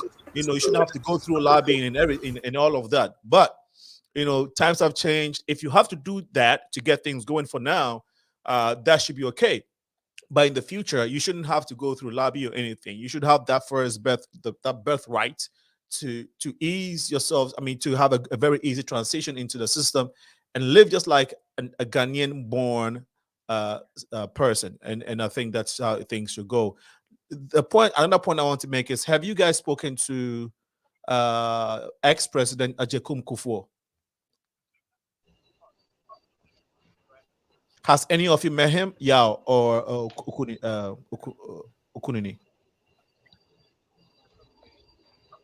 What's your question, King? Has any of you met His Excellency, former President J.A. Ajekum Kufuor? Has any of you met him? Kufuor. Yeah, Kufuor. No, I haven't. Okay, all right. So I just want to mention that he's very pro diaspora. He speaks on it sometimes. I've heard him a couple of times doing some interviews with Wade Maya, and I think that he will be a good person to contact, to work with if you want to get things moving. You should meet him and have a conversation with him regarding the challenges that you are going through regarding this bill and all of that. I think that it will go a long way. You should definitely have him in your corner and talk to him. Let me answer that or say something to that. All the presidents in the last few years, going to President Akufo-Addo, going to President Mahama, going to President Rawlings, they are very pro-diaspora. In fact, President Rawlings had a bill before Parliament that would grant us citizenship back in 1999, 2000, and it was rejected.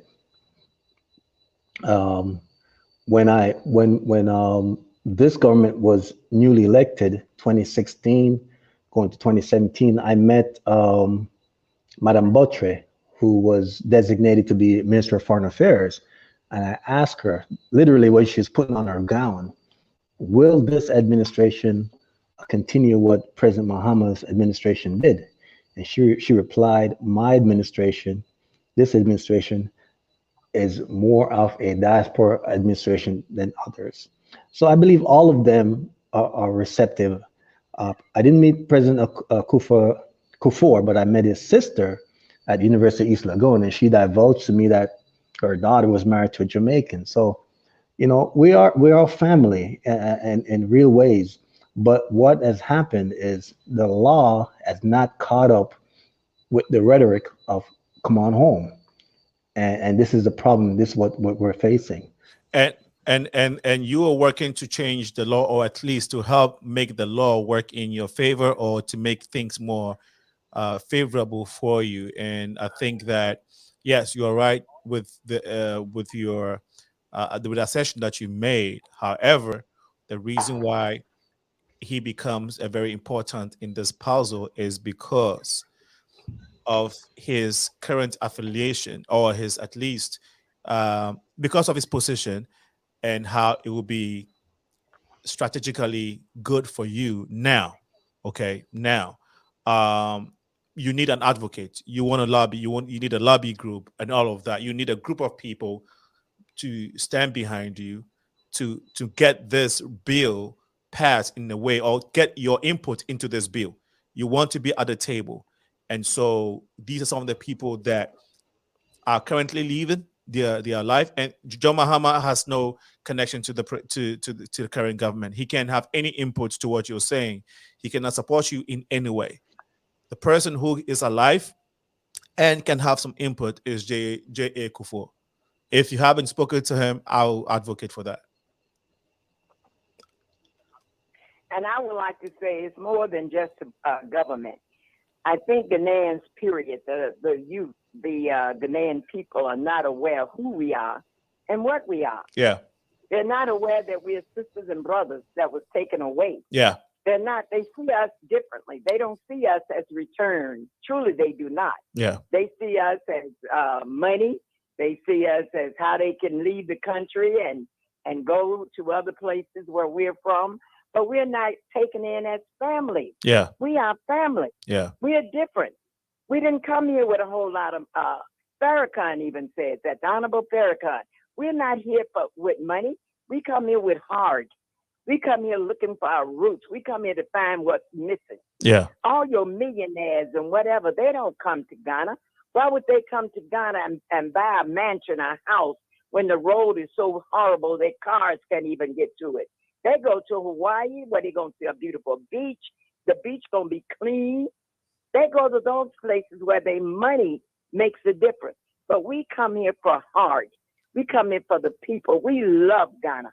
We can go to other countries. Ghana is not the only country on the continent of Africa. But it's something about going through that middle passage that we went through and we survived. Our ancestors are number one. Even the African American changed the world. Everybody has rights in this world because of the trauma and drama the African American went through. Even the dogs have rights. Everybody have rights on our back. But we come here, we have to fight for everything. Everything. But it's not the Caribbean. It's not the Brazilian. It's not the European African that suffered like the African American. We are the ones that marched, tarred, hung, knee on the neck. All those things was done through, and we're not separating ourselves. We are Africans, period. Wherever you come from, if you're Black, you're African. So that is true. But I'm just trying to say, why do we have to go through all this begging? I told Brother Yao a long time ago, my son, don't go begging. Now, we came here, we have to take some responsibility too. Where, would you please do this? Would you do? We too need to come together as a people. that's coming into this country. And we need to demand, and we deserve certain things. And we're not looking for anything special. We're looking to blend in. It's a difference. We're not looking for special treatment. We're looking to blend in and be family. We came here to be family. That's all and to help grow the nation with the knowledge we receive outside. Right. Ghanaians leave here to get knowledge outside, and they should bring it back, but they don't do it. That's just because economics.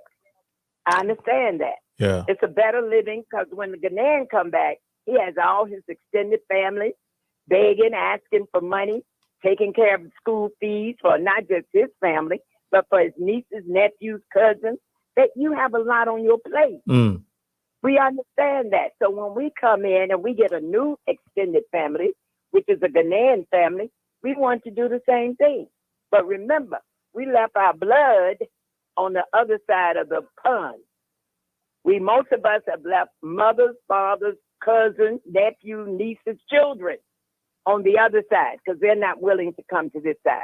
So we've given up a lot to come home. And we're just asking, would you please educate your people to know that we are part of you. We're not a SOTHAM and we're not threatening. That's all we're trying to say, I believe. That's my opinion. That's all I can say. And it's a As powerful, an old woman, that's all. And it's a powerful opinion, and it's a powerful contribution. We thank you so much. I thank you.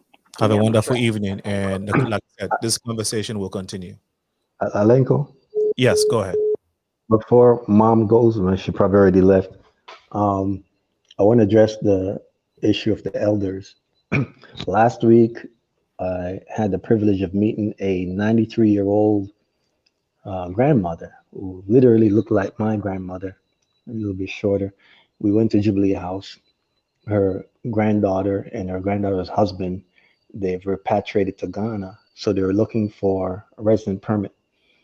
And this old lady from Jamaica, likely probably the oldest African from Jamaica who came here, she wants citizenship.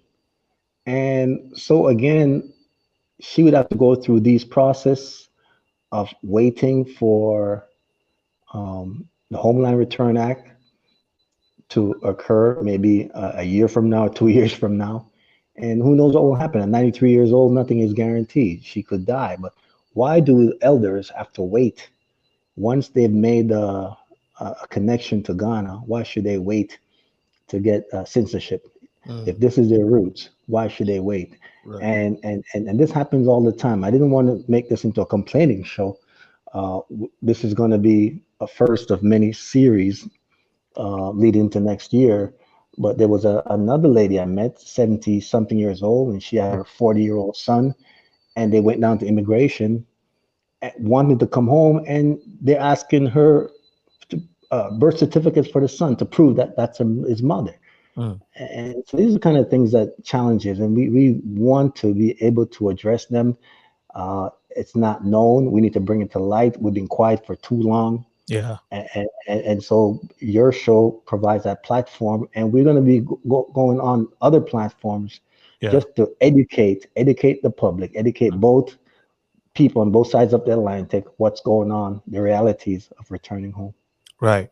Thank you so much. Okunini, I'm sure you're on the line. Okay. If you are, can you help establish the relationship and the importance of the African community in general, specifically Ghana, because that's the subject we are on now, to understand that the African diaspora are not Obroni or some foreigners who are trying to visit us, but these are our brothers and sisters. Can you help establish that connection, relationship? Because I know that that is a very big gap when it comes to our understanding of what the African diaspora is.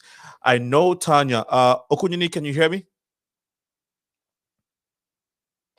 Okay, I think we have an issue. Tonya, I know you have to go. The line's a bit choppy. Can you come again? Okay, I'm going to come again, but Tonya has to leave us. Before you go, Tonya, I'm going to try and get through. Yeah, okay, great. I'm going to try and go to some of the comments. Maybe there might be one that you have to address. If not, you can take leave of us because what most of what you are experiencing are what we are going through. You're going through the same. Okay, so this is from Ebo or finding other African countries like previously mentioned. We want more. We are going to have to force it. The truth is that there is a real intention to do anything outside of push tourism in Ghana. This is from Ayemi Hens Shekina Shinedu. Greetings, this is Abena, domiciled in Tanzania. Hey, greetings, Abena. Sierra Leone currently has the best process for Afro-diasporans that are seeking dual citizenship. If you have Sierra Leone DNA, you can obtain dual citizenship. And then another comment that I missed from the beginning is from Moni Love. Glad to have the KAMBON family in Ghana. This is Bless Love Family, Adiza OG. Another one from, okay, so a few comments just came through. Let's see if this one is for Africa will never be free until the African Americans come home. They divided us to keep us weak. The vaccine mandate just makes Ghana weaker. The vaccine don't even work. This is the problem. Now let's talk about the vaccine mandate before you go. Sister, yeah, I want you to comment on the vaccine mandate. Y'all deleted my comment because nobody deleted your comment. Y'all deleted my comment because you're the problem. People who took the vaccine are still dying, just like those who did not. No one can come to Ghana without being vaccinated. That's slow. I don't know who deleted your comment, but I haven't deleted your comment. The other spoke on some great things. The trash in Ghana is an eyesore. Okay. So, Sister Africa, there's an issue of vaccination in Ghana now. Can you speak to it when it comes to foreigners? Your thing is muted, so just maybe your last contribution before you leave. Yes, I mean, this is going to be an issue because a lot of our people don't trust the government. What is the issue? For very legitimate reasons. We have historically been experimented on, but what is the issue? I want you to speak to what the issue currently is when it comes to vaccine and travelers, people who are traveling outside and to Ghana. Well, the issue is now everybody age 18 and older must show that they are fully vaccinated to enter Ghana, including Ghanaian citizens. Ghanaian citizens can get on the plane for the next 14 days and come, but once they reach Ghana, they have to be vaccinated at the airport. That just came down the pipeline. And also they're saying Ghanaians cannot leave to fly out without being vaccinated. I believe personally, as an attorney, these are violation of human rights. I don't know what the UN is going to do or say about this, but I think it's severely overreaching. I think the Ghanaian government is just doing entirely too much. But I mean, America has said that no foreigner can come into America without being fully vaccinated. I can see how Ghana can say that, but I can't see how they can mandate that Ghanaians cannot come back home without being vaccinated. That one I don't understand it. Based on what I know about human rights and the law, I don't see how that's going to fly, but that's the case now. Ghanaians will have to stand up against that. And as far as everybody else, it is what it is. Unfortunately, they have a right. They have a right to say that if you don't take the COVID test, you can't come. They have a right to say that if you're not vaccinated, you can't come. But I don't see how they can say that for Ghanaians. Right. Okay. Thank you so much for sharing. Brother Yao, can you hear us now? Okay. All right. I'm going to get ready for bed because it's 11:30 here. Thank you so much. Again thank you for having me on the show. I really enjoyed it. Thanks to all the people who came to watch and to your contributions and comments and the callers and everything. So hopefully we can keep the dialogue going, and also hopefully we can get ourselves organized around a lobbying group to push the agenda that we want pushed. And that is something I think we can talk about again at a later date. But that is my opinion. That's what I believe has to happen. Thank you again, Sister Ya, Tonya, SAAFIR, ANKOMAH. She is the CEO of the name of your organizations? SANKOFA Repatriation Assistance Program and ANKOMAH Premium Company Limited. How can people reach you? They can reach me at admin@sankofarepat.com or at admin@ankomahgroupllc.com. Okay. You have a website, right? Yes. Okay. ANKOMAHgroupllc.com and sankofarepat.com. Are you on social media? Yes, I'm on Facebook. SANKOFA Repatriation Assistance Program is on Facebook and Twitter and Instagram, and ANKOMAH Group LLC is also on Facebook, Twitter, and Instagram. Okay. Thank you, Sister Ya, once again. Your contribution has been very impactful.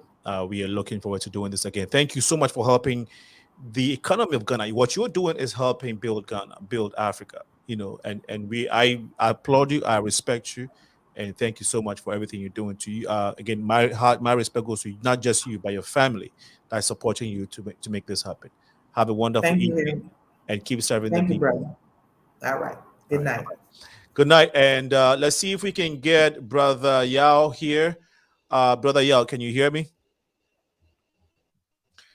Okay, so since we're having a little bit of glitch, we would like to take a short break. When we come back, we'll be talking to Brother Yao and OKUNINI. Hopefully, we can get OKUNINI back on the line. This is the Progressive Mind Show. My name is Alinko. It's 5:30 p.m. Central here in the beautiful city of Chicago. We actually have a very fine weather today, you know, so.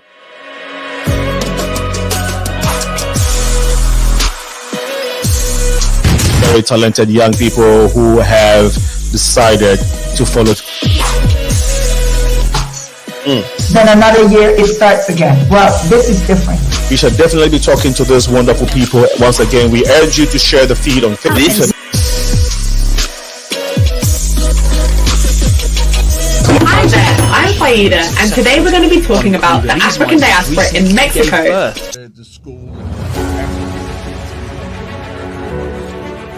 Whether UK likes it or not, I have to leave this country. I became a member and a chief of the Vice Lord all in one day. All these guys, winds are out of the north at Midway Airport. His father.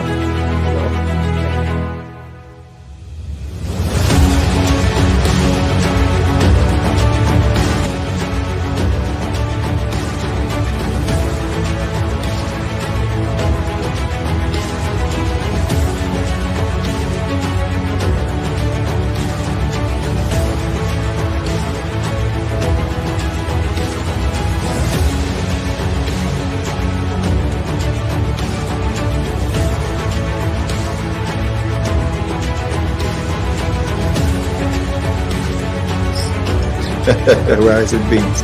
Okay, kids, we have had to come to an end of this beautiful set. It's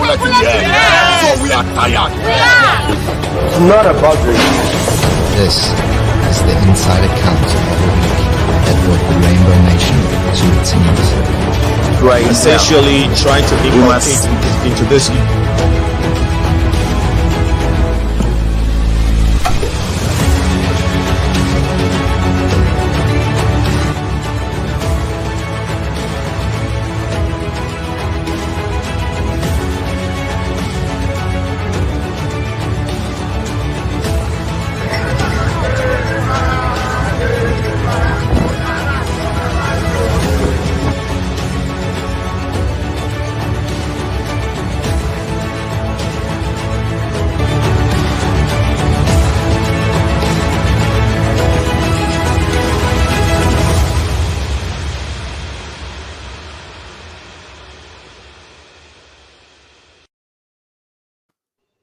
Welcome back to the show. My name is Alinko, and you have been watching African Diaspora. the return issues about returning back to Africa, right to return reality. And we have been listening to OKUNINI, who is resided in Ghana, Brother Yao, who's also in Ghana, an African diasporan living in Ghana. Sister Ya Sonya just left the show with her great contribution. We want to really acknowledge and thank them so much. Sorry, Tanya, for your contributions. For all of you who have called in, if you want to call, there's few minutes that we have left to end the show. It's 815-277-5047. 815-277-5047. The Progressive Mind Show is a community building show that brings people together to have a dialogue with the goal of effecting positive attitudes. We are here every Wednesday from 6 to 8 p.m. and on Sundays for 4 p.m. Our goal is to connect the diaspora with a Sunday show, so we call it Finding the Balance. We're noticing the time issue, right? Time difference, 5 hours, 6 hours. So we're gonna work to bring the time forward here, so that we can start like 2 p.m. Chicago time, and I think that may be like 6 p.m. Ghana time. That should help. So we're working around the scene, behind the scene, to make sure we can make this possible. Keep contributing, right? This is how we build our community together. Remember that. A quick correction on the commercial that the montage that you saw. The event, the exchange ceremony coming up February 5th. Coming up February is not the 7th, it's the 5th. So the 5th of February, we are bringing the diaspora together to celebrate our culture, our humanity, and our beauty at Rainbow Push. It's called the exchange ceremony. It's going to be a beautiful evening of cultural performances from all the diasporan communities. We're also going to be awarding folks who have been helping and impacting lives in our communities, and a special evening that and a special honor. We're going to be giving a special honor to Reverend Jesse Jackson. It's going to be a very powerful night. So save the dates, 5th February 2022. It's a Saturday. You're going to be seeing commercials and promos very soon on our social media pages. We are on Twitter, Facebook, Instagram. And I encourage all of you to subscribe to the Progressive Minds page on Facebook. Click on the notification on Facebook and on YouTube, and keep sharing it. Right, we need, so that each time we come on, you can get a notification and be part of the community building platform. Yeah, OKUNINI, I don't know if you guys can hear me now. Yeah, I can hear you. Okay, OKUNINI, can you hear me? All right. I think we're still having an issue with this feed. He's trying to connect with us. OKUNINI, can you hear me clear? Brother Yao, Sister Yao spoke. We've had a great conversation so far, but we need to wrap up. And so maybe let us know a few things that we have not touched on that you would like our viewers to understand before. And I know she just talked about the vaccine situation. I don't know if you want to comment on that, but maybe a few things that you want to touch on before we close out. Yes, thank you for the opportunity. Thank you for this great platform. We need to support your platform so that you can do more, reach a greater audience. I would like to touch on the point that Sister Ya made in terms of lobbying. It requires funding, money, for us to be able to do what we want to do effectively. As she mentioned, other groups of people do it. We do ourselves an injustice when we just expect things to happen out of the blue. It's political immaturity, as she said. So one of the important points we want to make on this show was that family, if we want the correct representation, a correct voice to be heard, voice that Nana Yao, Dr. KAMBON, myself, we're speaking for you all. If you want that voice heard in Parliament, at Jubilee House, you have to support it. So let me give you an example.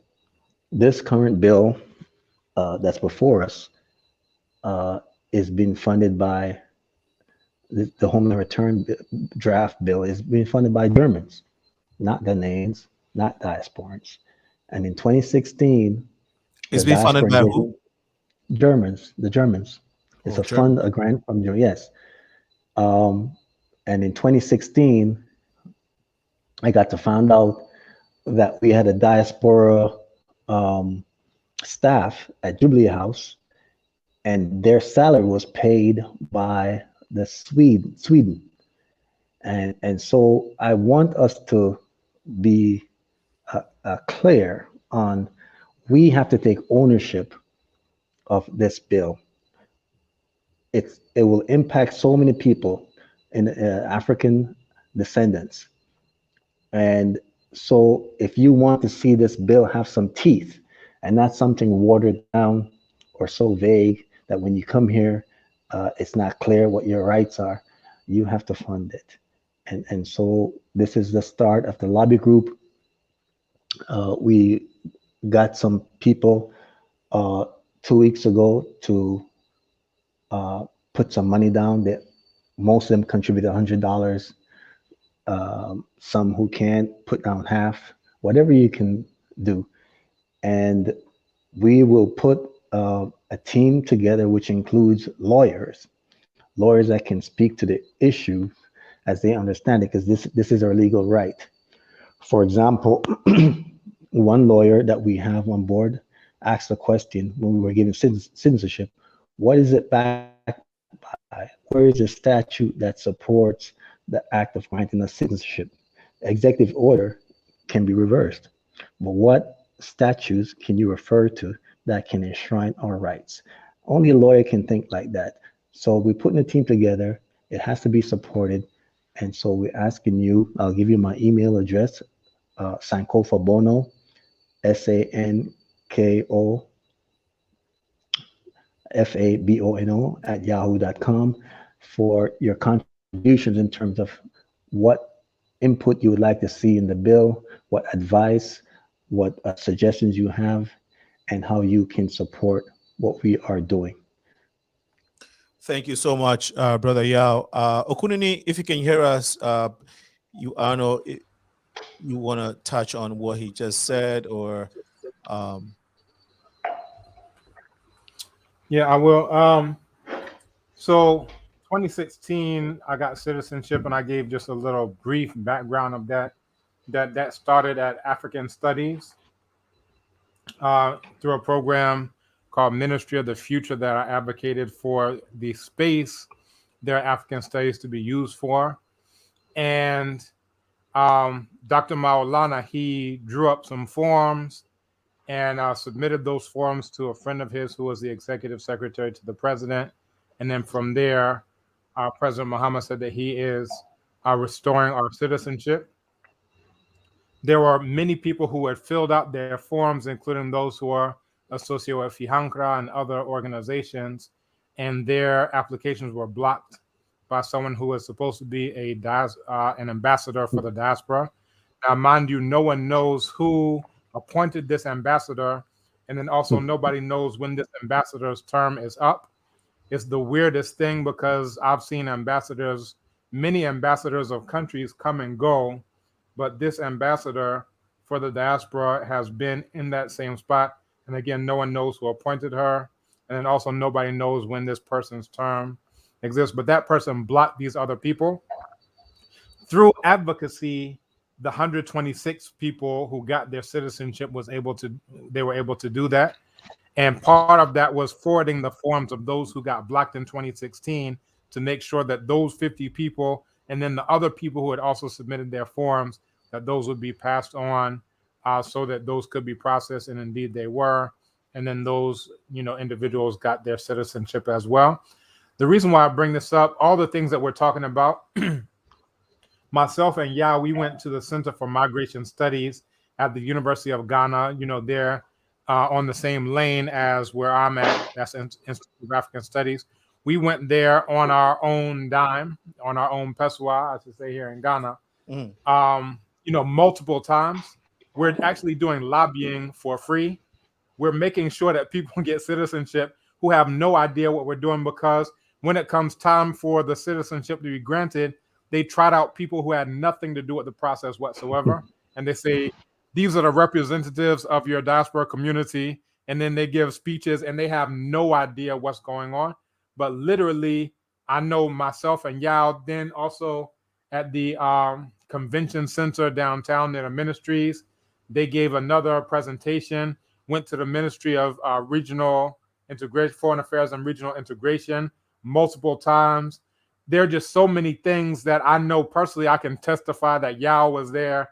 I know that I was there because, you know, I was there. So all of these different things are lobbying, and people are benefiting from the lobbying. I'm spending all of my time, you know, to work on this diaspora engagement policy. I don't even know if they're going to end up incorporating the input that I had into it and that me and Yao had and others had into it. But all of these actions that we're doing, you know, behind the scenes, just to make sure that things go right, these are the actions that a lobby group would have. And Yao, you know, he said multiple times, you know, Dr. KAMBON, you know, you're doing this for free. We shouldn't be doing this for free. This is years we're doing this advocacy work for free. You know, there are lots of people who are popping up now, and they're helping people repatriate and helping people. And like, they just got here like 6 months ago, and now they have like diaspora. I'm assisting the diaspora. Yao and I could say have been working on some of these projects for years. So I'm saying all of that just to say that where it comes down to lobbying, we've been doing all of these things for free out of the kindness of our good hearts and so forth and so on. However, I think that it is something that needs to happen, where those of us who are at the forefront are actually in position where we can lobby on the behalf.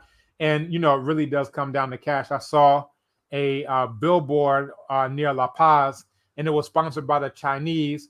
And they invited I think it was the IGP, the Inspector General of Police, or one of the higher ups in the police, to speak on the topic of how police activity hampers business activities. So basically, these are the Chinese who are sponsoring something and bringing the head of all police to come speak about why the police should lay off the Chinese, so the Chinese can do all their illegal businesses. Mm-hmm. And then, you know, that's supposed to be good for the country. Mm-hmm. Like, they're literally buying off the police. You know, I don't know how successful they are, but this is clearly an attempt to buy off the police so that the police stop cracking down on the Chinese. Yeah. And we really don't have any of those types of things in place. We have results. We've gotten citizenship for people, but we're not able to back that with, all right, this lobby group is going to, you know, push these resources to this place and are going to finance this bill, going to finance this act. The Germans, the Swedes, everybody who has none of our interests at heart, all of those are financing all types of things. The Lebanese are financing their things. The Chinese are financing ways that they can be illegal, and the police just back up off of them. But where it comes to Black people in the diaspora, they'll just say, oh, you know, good job, oh, whatever, yeah. And it's like, I don't know, a very romantic, dreamy type of, you know, odd thing, but it really has to be backed. So again, Yao has advocated several times. I'm like, I don't know what to charge people. Who am I asking to pay? Because as soon as money comes in, oh, well, now you're just trying to make money off of it, blah, blah, blah. They don't know the hundreds of hours we put into, you know, working on documents and going this place, driving to that place, meeting with people who don't know anything about what the diaspora is. And they keep putting African American when we say diasporans, regardless of location. Like, it's very frustrating. So I will say we definitely do need that type of lobby group. I would be down to be on that type of lobby group. As it stands now, again, they keep trotting out people who don't know anything about the diaspora and saying these are your leaders. And, you know, I really don't know what to say about those kind of people. But just saying all that to say, I commend Yao for his work over the years. You know, Yao can commend me. I probably shouldn't commend myself for the work I've been doing over the years. But I can say at least we've gotten people citizenship. At least we assisted multiple people in repatriating, getting their residence permits, getting their driver's licenses, getting land, getting vehicles, getting situated, because the structures that should be in place to do that are not there. So as individuals, we do this, you know, to the best of our ability. Wow, thank you so much, OKUNINI, for sharing. You see, what whilst we're speaking, I'm just thinking, look, if I were the president of Ghana today, if I were a leader in Ghana today and I had power, I will give African diasporans a very special preferential treatment. I keep messing that word, but what I'm trying to say is I would give African diaspora a special treatment in Ghana and elsewhere in Africa when they return home, when they decide to come home. Dual citizenship should be just like that. Access to business and all the challenges that you're facing should not be in existence. Why? Because at least I have come to some understanding. I'm not saying our leaders don't. I've come to some understanding of the relationship, the connection that we have with African diasporans.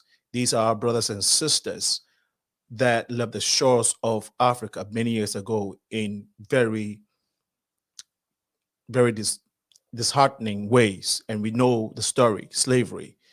And in this era, when we are asking them to return, even when we're not asking them to return, if they are returning home, they should have a seamless process. They should come home and feel like they were born in Ghana and never left the shores. Not just them, but any of their family members, anybody they're connected to. As long as they want to return home, it should be such a peaceful transition. And I'm not saying it's not peaceful, but all the challenges that you have mentioned, it should not exist at all.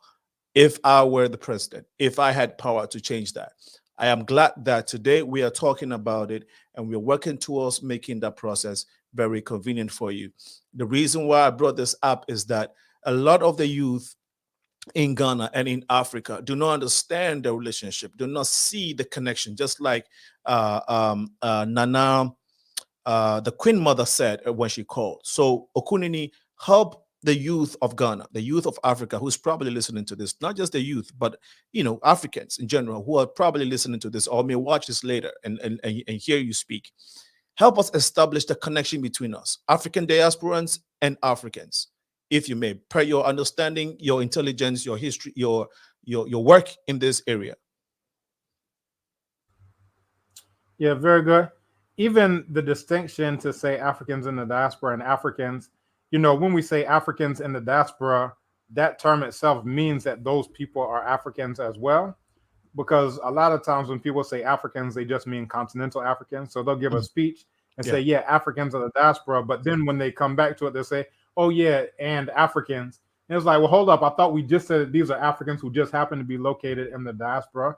Before you continue, I think before you continue, the reason why I want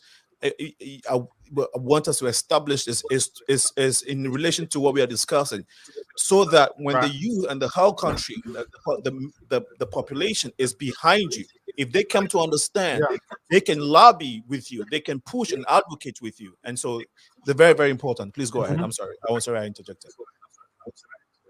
Very good. So that's even what I'm driving towards, is that if those youth can understand that these are Africans who just happen to have been born in the diaspora, not happen to, but through to forced, enslaving enemies, who go by the names of so-called Europeans, that's why these are Africans who are in the diaspora, that break of, oh, those are diasporans and then we're the real Africans here on the continent.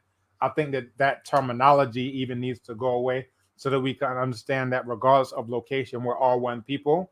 That's one of the major things, because, even on the continent, you have this thing of, okay, well, Ghanaians don't like Nigerians, and, Nigeria have the Ghana must go, and these people don't like those people. And, South Africans, if they catch Nigerians or Zimbabweans in the country, then they're going to necklace them and all these different types of things. That a lot of it comes down to that we don't know on a functional level that we're all one people. Now, the time that you'll see that, oh, we have that understanding is when, one, we're either giving a speech, right, so that the flowery language can sound nice, or during the World Cup, where if my team gets knocked out, well, I guess I'll just go for Nigeria, or I'll go for Bafana. But on a functional level, on a day-to-day basis, that understanding that we're all one people is not there, because we're calling ourselves a gajillion things other than one people. You got some people who are calling themselves Ghanaians, some people who call themselves Ivorians, some people who call themselves Jamaicans and Americans, and so forth and so on. And the real danger to the enemies of Black people is once we start to understand that we're all Black people regardless of location. And once we come to that understanding, you could see throughout space and time the power that we were able to muster on that basis. If you look at Kemet, what they now call ancient Egypt, Kemet means land of Black people. And when we called ourselves Kemet-U, saying that we're all Black people, you can see that civilization lasted for thousands of years and is one of the best examples of what we do and what we can do when we see that we're all Black people regardless of location. You could look at Jamaica, for example, Nana Paul Bogle, who said, cleave to the Black. We came to the understanding that we're all one people, regardless of the fact that the people who got shipped there, some were calling themselves Kromantin, some were calling themselves Mina, some were calling themselves Anago, and a gajillion different things. They came to understand, look, we're all one people, right? Same thing in Haiti. Once we decided that we're all les noirs, right? Les nègres, the Black people, that's when we started to see an actual power base where we were able to defeat the so-called best military, that was the French, the world's superpower, the British, and then added in Spain, just, as a throw-in. And then you could see, for example, the Black Power movement in the US. You could see the Black consciousness movement in Umzansi, that they are very comfortable when we're calling ourselves a gajillion different fragments. But once we say, look, we're all Black people, that's where I think we can really get people to muster support behind those of the diaspora, because they'll say, look, we're Black people here, y'all are Black people there, we're all Black people, you should have the same rights here. But as long as the terminology is, well, I'm a Ghanaian and you're an American, well, where's the common ground on that? Americans should do whatever for Americans. Jamaicans should do whatever for Jamaicans. So I think that a lot of it comes down to conceptualization, the battle for conceptualization. And then that conceptualization is based in the terminology. How do we articulate? Whatever the term, whatever the label is, if we can articulate ourselves as all one people, that gives us a much smoother road than the, gajillion fragments that our enemies like to call us. And they like to call us this because they came up with the fragments mainly at the Berlin Conference. Y'all are going to be this, y'all are going to be that. So yeah, they want to hold on to that. So that's what I would have to say. The conceptualization that we're all one people, that's how we start to get the ball rolling. And that's how we get the youth to support it. That's how we get the youth to support it. Dr. Brother Yao, we have about 6 minutes to close this program, but we definitely have to do a lot more work in educating the youth in Ghana, the community, the Ghanaian people, Africa, continental Africans in general, on what OKUNINI just said. Very, very important. We have to understand that we belong to one family and we are one people. Dr. Brother Yao, is there any work done in that area? Are there any youth groups or some radio stations or media houses that you're working with that may bring the awareness? There's a guy called Black Rasta at what's the name? Xylophone radio station. Very, very conscious brother. He knows what he's doing. He knows his history. You may want to work with that brother and probably add him to that lobby group or something. But any work being done in this area, and if you can, you know what, let's take this call and then you can come in, Brother Yao. See here. So we have a caller on the line. Caller, please tell us your name and why you are calling. Hi, I am Sharika from Jamaica calling in. Wow, all the way from, is that Kingston? Pardon? Are you calling from Kingston? No, Spanish Town. Spanish Town. Is that where my favorite reggae singer is from? What's his name? Chronix. Is it Chronix? Oh yes. My God, love him, love him. Please go ahead. Yes, I just wanted to contribute towards the youth statement that we need to get our youth involved and listen to the youth, because youth is the future as well as the elders, but we have to unify ourselves in the mindset first to not only allow ourselves to just doing the same thing over and over and over again, but stop the cycles mentally so that we can advance, Yeah. History has taught us so much, and we have to learn to correct ourselves in our minds and move forward. We really want progress, and we need to some sort of foundation and include youth. Don't leave out the youth. You know, it's very vital, and a lot of youth have a lot of information that we can use to implement a lot of strategies, a lot of stuff. So, yeah, just include youths always Yes. in Yes. efforts to advancement. Yes, they have the power, and yes, that's very true, and they are our future. So that's very, very powerful contribution. So stay tuned to this channel, this platform. Watch out for our social media platform, because in February, on the 5th of February 2022, we're going to be doing what we call the exchange ceremony. This ceremony is designed to include the African diaspora. We're coming together as a people to celebrate our culture, our beauty, and our humanity in a very special way. We'll bring the cultures together and display it on stage, and have speeches. You know, these is something we want to be doing every year to remind ourselves and the future generation that we belong to a heritage of culture, of richness, of great people. And so watch this space, and that is going to be tied into another event coming up in Panama. Is called the Journey of Atonement, where kings and queens of Africa are going to be traveling to Panama to render an apology and to make an atonement for their role they played in getting our brothers and sisters in the role and the contribution to transatlantic slavery, and the reason why we have African diaspora in the first place now. And so that is going to be happening.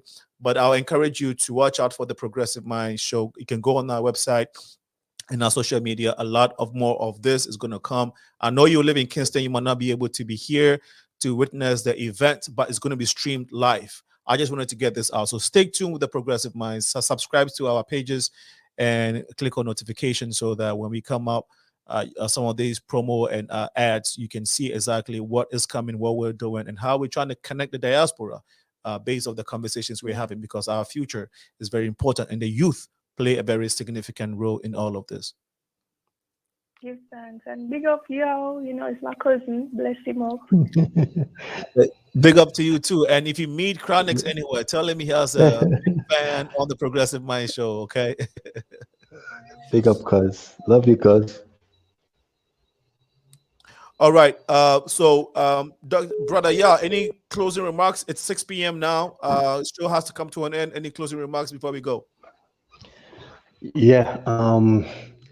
There is a list of 68 names that was written to the president when we found out that 126 names were missing. Some of them are elders. Some have passed away already, like Dr. Oh man, I forget his name right now. Dr. Barudi. A few of them have died already. We asked that while people are waiting while the government is waiting for the right to return bill to come into draft and go through the 3 stages, that those 68 names that was written in the letter, that was signed off an executive order, that we passed those names already. It doesn't have to be an elaborate ceremony. It was already approved. Just pass those names. Many are elders. Elders' name on that list. Pass it through. Don't wait till they die. Wow. All right. Thank you. Thank you, Brother Yao, for sharing. Okunini, your last comments before we bring today's show to a close. And I know this is not the end of the conversation, but today's session has to come to an end. Before you go, give us your last comment. Let me just take some of comments that has come through from our social media audience. I am very late. This is Johnny Woods. Johnny Woods is one of our #1 fans. Thank you so much. As you're watching, I hope you're also sharing the feed so we can get this word out. Thanks, Johnny Wood. Thank you so much. This is from Lomo Yasharao.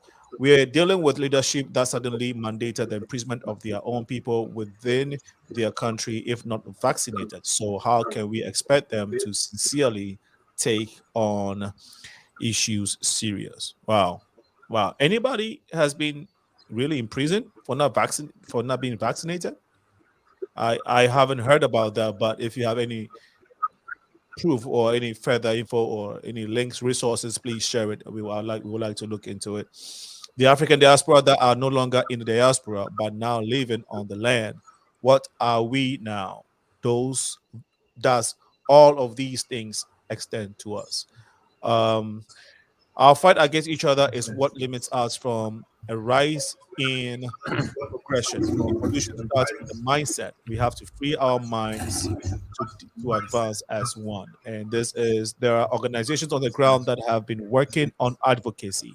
We need to reach out to them. And last comment here is I had a meeting at ECOSOCC 2 weeks ago, and they said they do not know which valid NGOs is to contact regarding the 20 seats to occupy at the AU.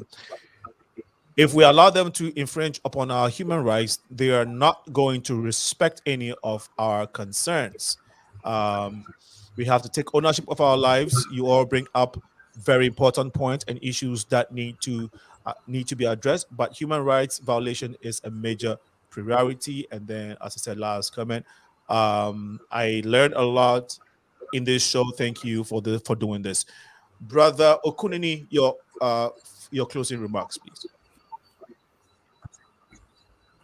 Okay, so as mentioned, my office, room 115 at Institute of African Studies, was processing all of those who are looking to get citizenship, handling the forms and then passing the forms on to be, basically dealt with under the presidential mandate under President Mahama, and then the additional forms that came through for those who did the 126.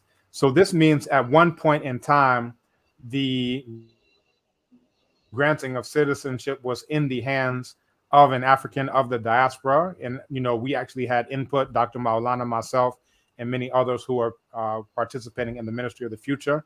When the Diaspora Affairs office at the Office of the President was created, basically what we were doing internally as a diaspora community was taken out of our hands and given to, Ghanaians who are born in Ghana, and we really haven't gotten that input. And there were a lot of things that went on that made that happen. But what I would say is that as it stands now, people like myself, I think, people like Tonya and others, but I could speak to Repatriate to Ghana. I mentioned that before. For those who are interested in a way forward, a way to come back to the land, that would be repatriatetogana.com. And that's repatriate, REPATRIATE, to Ghana, TO, and then Ghana, GHANA.com. And then the short URL for those who want to take it down, the letter R, the number 2, GH.com, R2GH.com. And we can assist you. You'll come through for a consultation. We'll let you know about all of the different options and packages that we have available. And basically what I'm doing on an individual level, what Tanya's doing on an individual level. And, we also have support. I have, some of my PhD students and others who are assisting with it.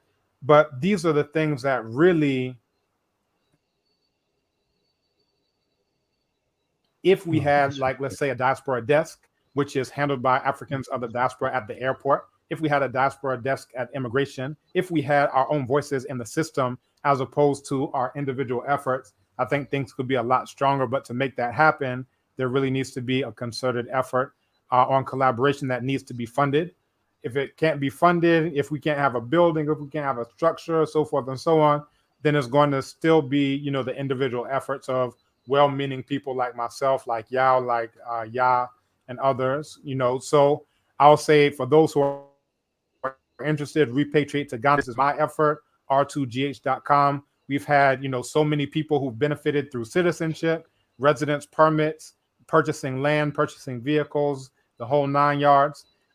So that's there. And then also, I would say for those who are also interested in platforms apart from the platforms created by the enemies of Black people, such as the YouTube and so forth and so on that's been mentioned here, you can come to ABIBITUMI.com. That's ABIBITUMI.com. And that's a social education network. What I find is that, what we do is we build the institutions of the enemies of Black people. YouTube is an institution of the enemies of Black people. Facebook is an institution of the enemies of Black people. So rather than financing their institutions to build the white nation, we need to support our own institutions. And one of those is ABIBITUMI, that translates to Black Power in the Tree language, ABIBITUMI.com. And for those who are getting put into Crackerbook jail and YouTube copyright strikes, you can actually have a safe space for Black people to discuss Black issues for as long as we want, in the way that we want, and can nobody tell us nothing. So check those out, repatriateToGhana.com, ABIBITUMI.com. I'm out. Wow. OKUNINI, thank you. Brother Yao, thank you. This is what are the next steps in the proposal being discussed. Brother Yao, I know you mentioned it already. Quickly, 30 seconds. What are the next steps? The next step is to continue to go on platforms like Progressive Mind Shows. We're going to go on a platform like Unapologetically Black, which has 1 million followers, and others. We're going to bring this message to others. So we need to be taken seriously in terms of what we're trying to achieve, in terms of bringing recognition to the right to return bill and the right to return. But also, don't forget that lobbying is very important. The Germans and Swedes are able to pay for this because when you go to the embassy, they charge you $150 for your application. Whether or not you get through, that money is there. So if you times $150 times, let's say 1,000 people, how much is that? Times it by 200 people, how much is that? So we have the money in our race. Let's spend it. Let's lobby. Let's get this done. You have the right people in your camp. Contact me, sankofabono@yahoo.com, SANKOFABONO.com. We'll get this done. Thank you so much, Brother Yao. Last comment, a few comments just came through. We'll just read them quickly and we shall close out. I am Juliet Factum Sinten from Guadeloupe in the Caribbean. I support the radio chat indirect. Thank you so much, Juliet Santan. We are a non-for-profit radio platform. The website is theprogressivemindshow.com. Feel free to donate to us. If you, wherever you are, it goes a long way in supporting what we're doing. Theprogressivemindshow.com is what the website is, or the PMS show. If you go on there, you can make a donation to us. Keep subscribing to the YouTube page and YouTube channel, and keep forwarding, keep sharing the feed so we can reach a lot of people. We have been stolen from our motherland continent by Europeans who then took our land and created countries who now run governments and borders based on European models of governance. The pressure is for us to return amid no force, and no force can stop it. This is from, if they can leave their country without being vaccinated, they are imprisoned within their borders. And this would end the conversation this evening. We are, Johnny Woods, yes, you were late, but I understand. Thank you so much for all of you who joined us this evening. Queen Mother who called in, and everyone. I'm sorry I can't remember all the names, but I really do appreciate you. You have just helped make our society a better place. And the right to return reality conversation continues.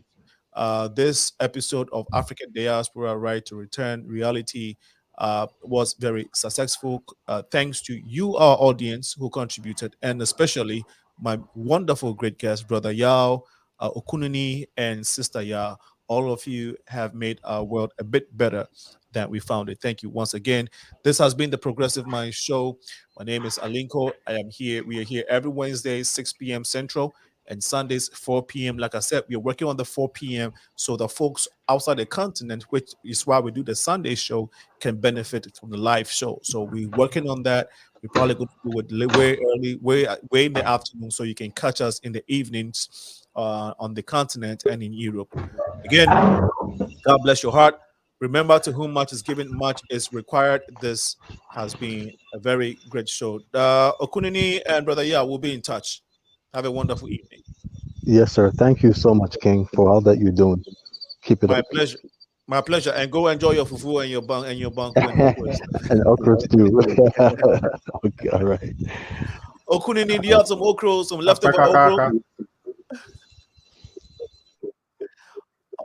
or it's what's the name of your favorite food again? Oh, he can hear me. he can hear me, but No enough for me. what was that? I'll see if my wife can drum up some for you. I'm ready. I'm ready. Oh man, guys, it was very lovely. We spent more than 2.5 hours. My own was apa pransa. Yes, we got some palm nuts outside ready for processing, so that's on the way.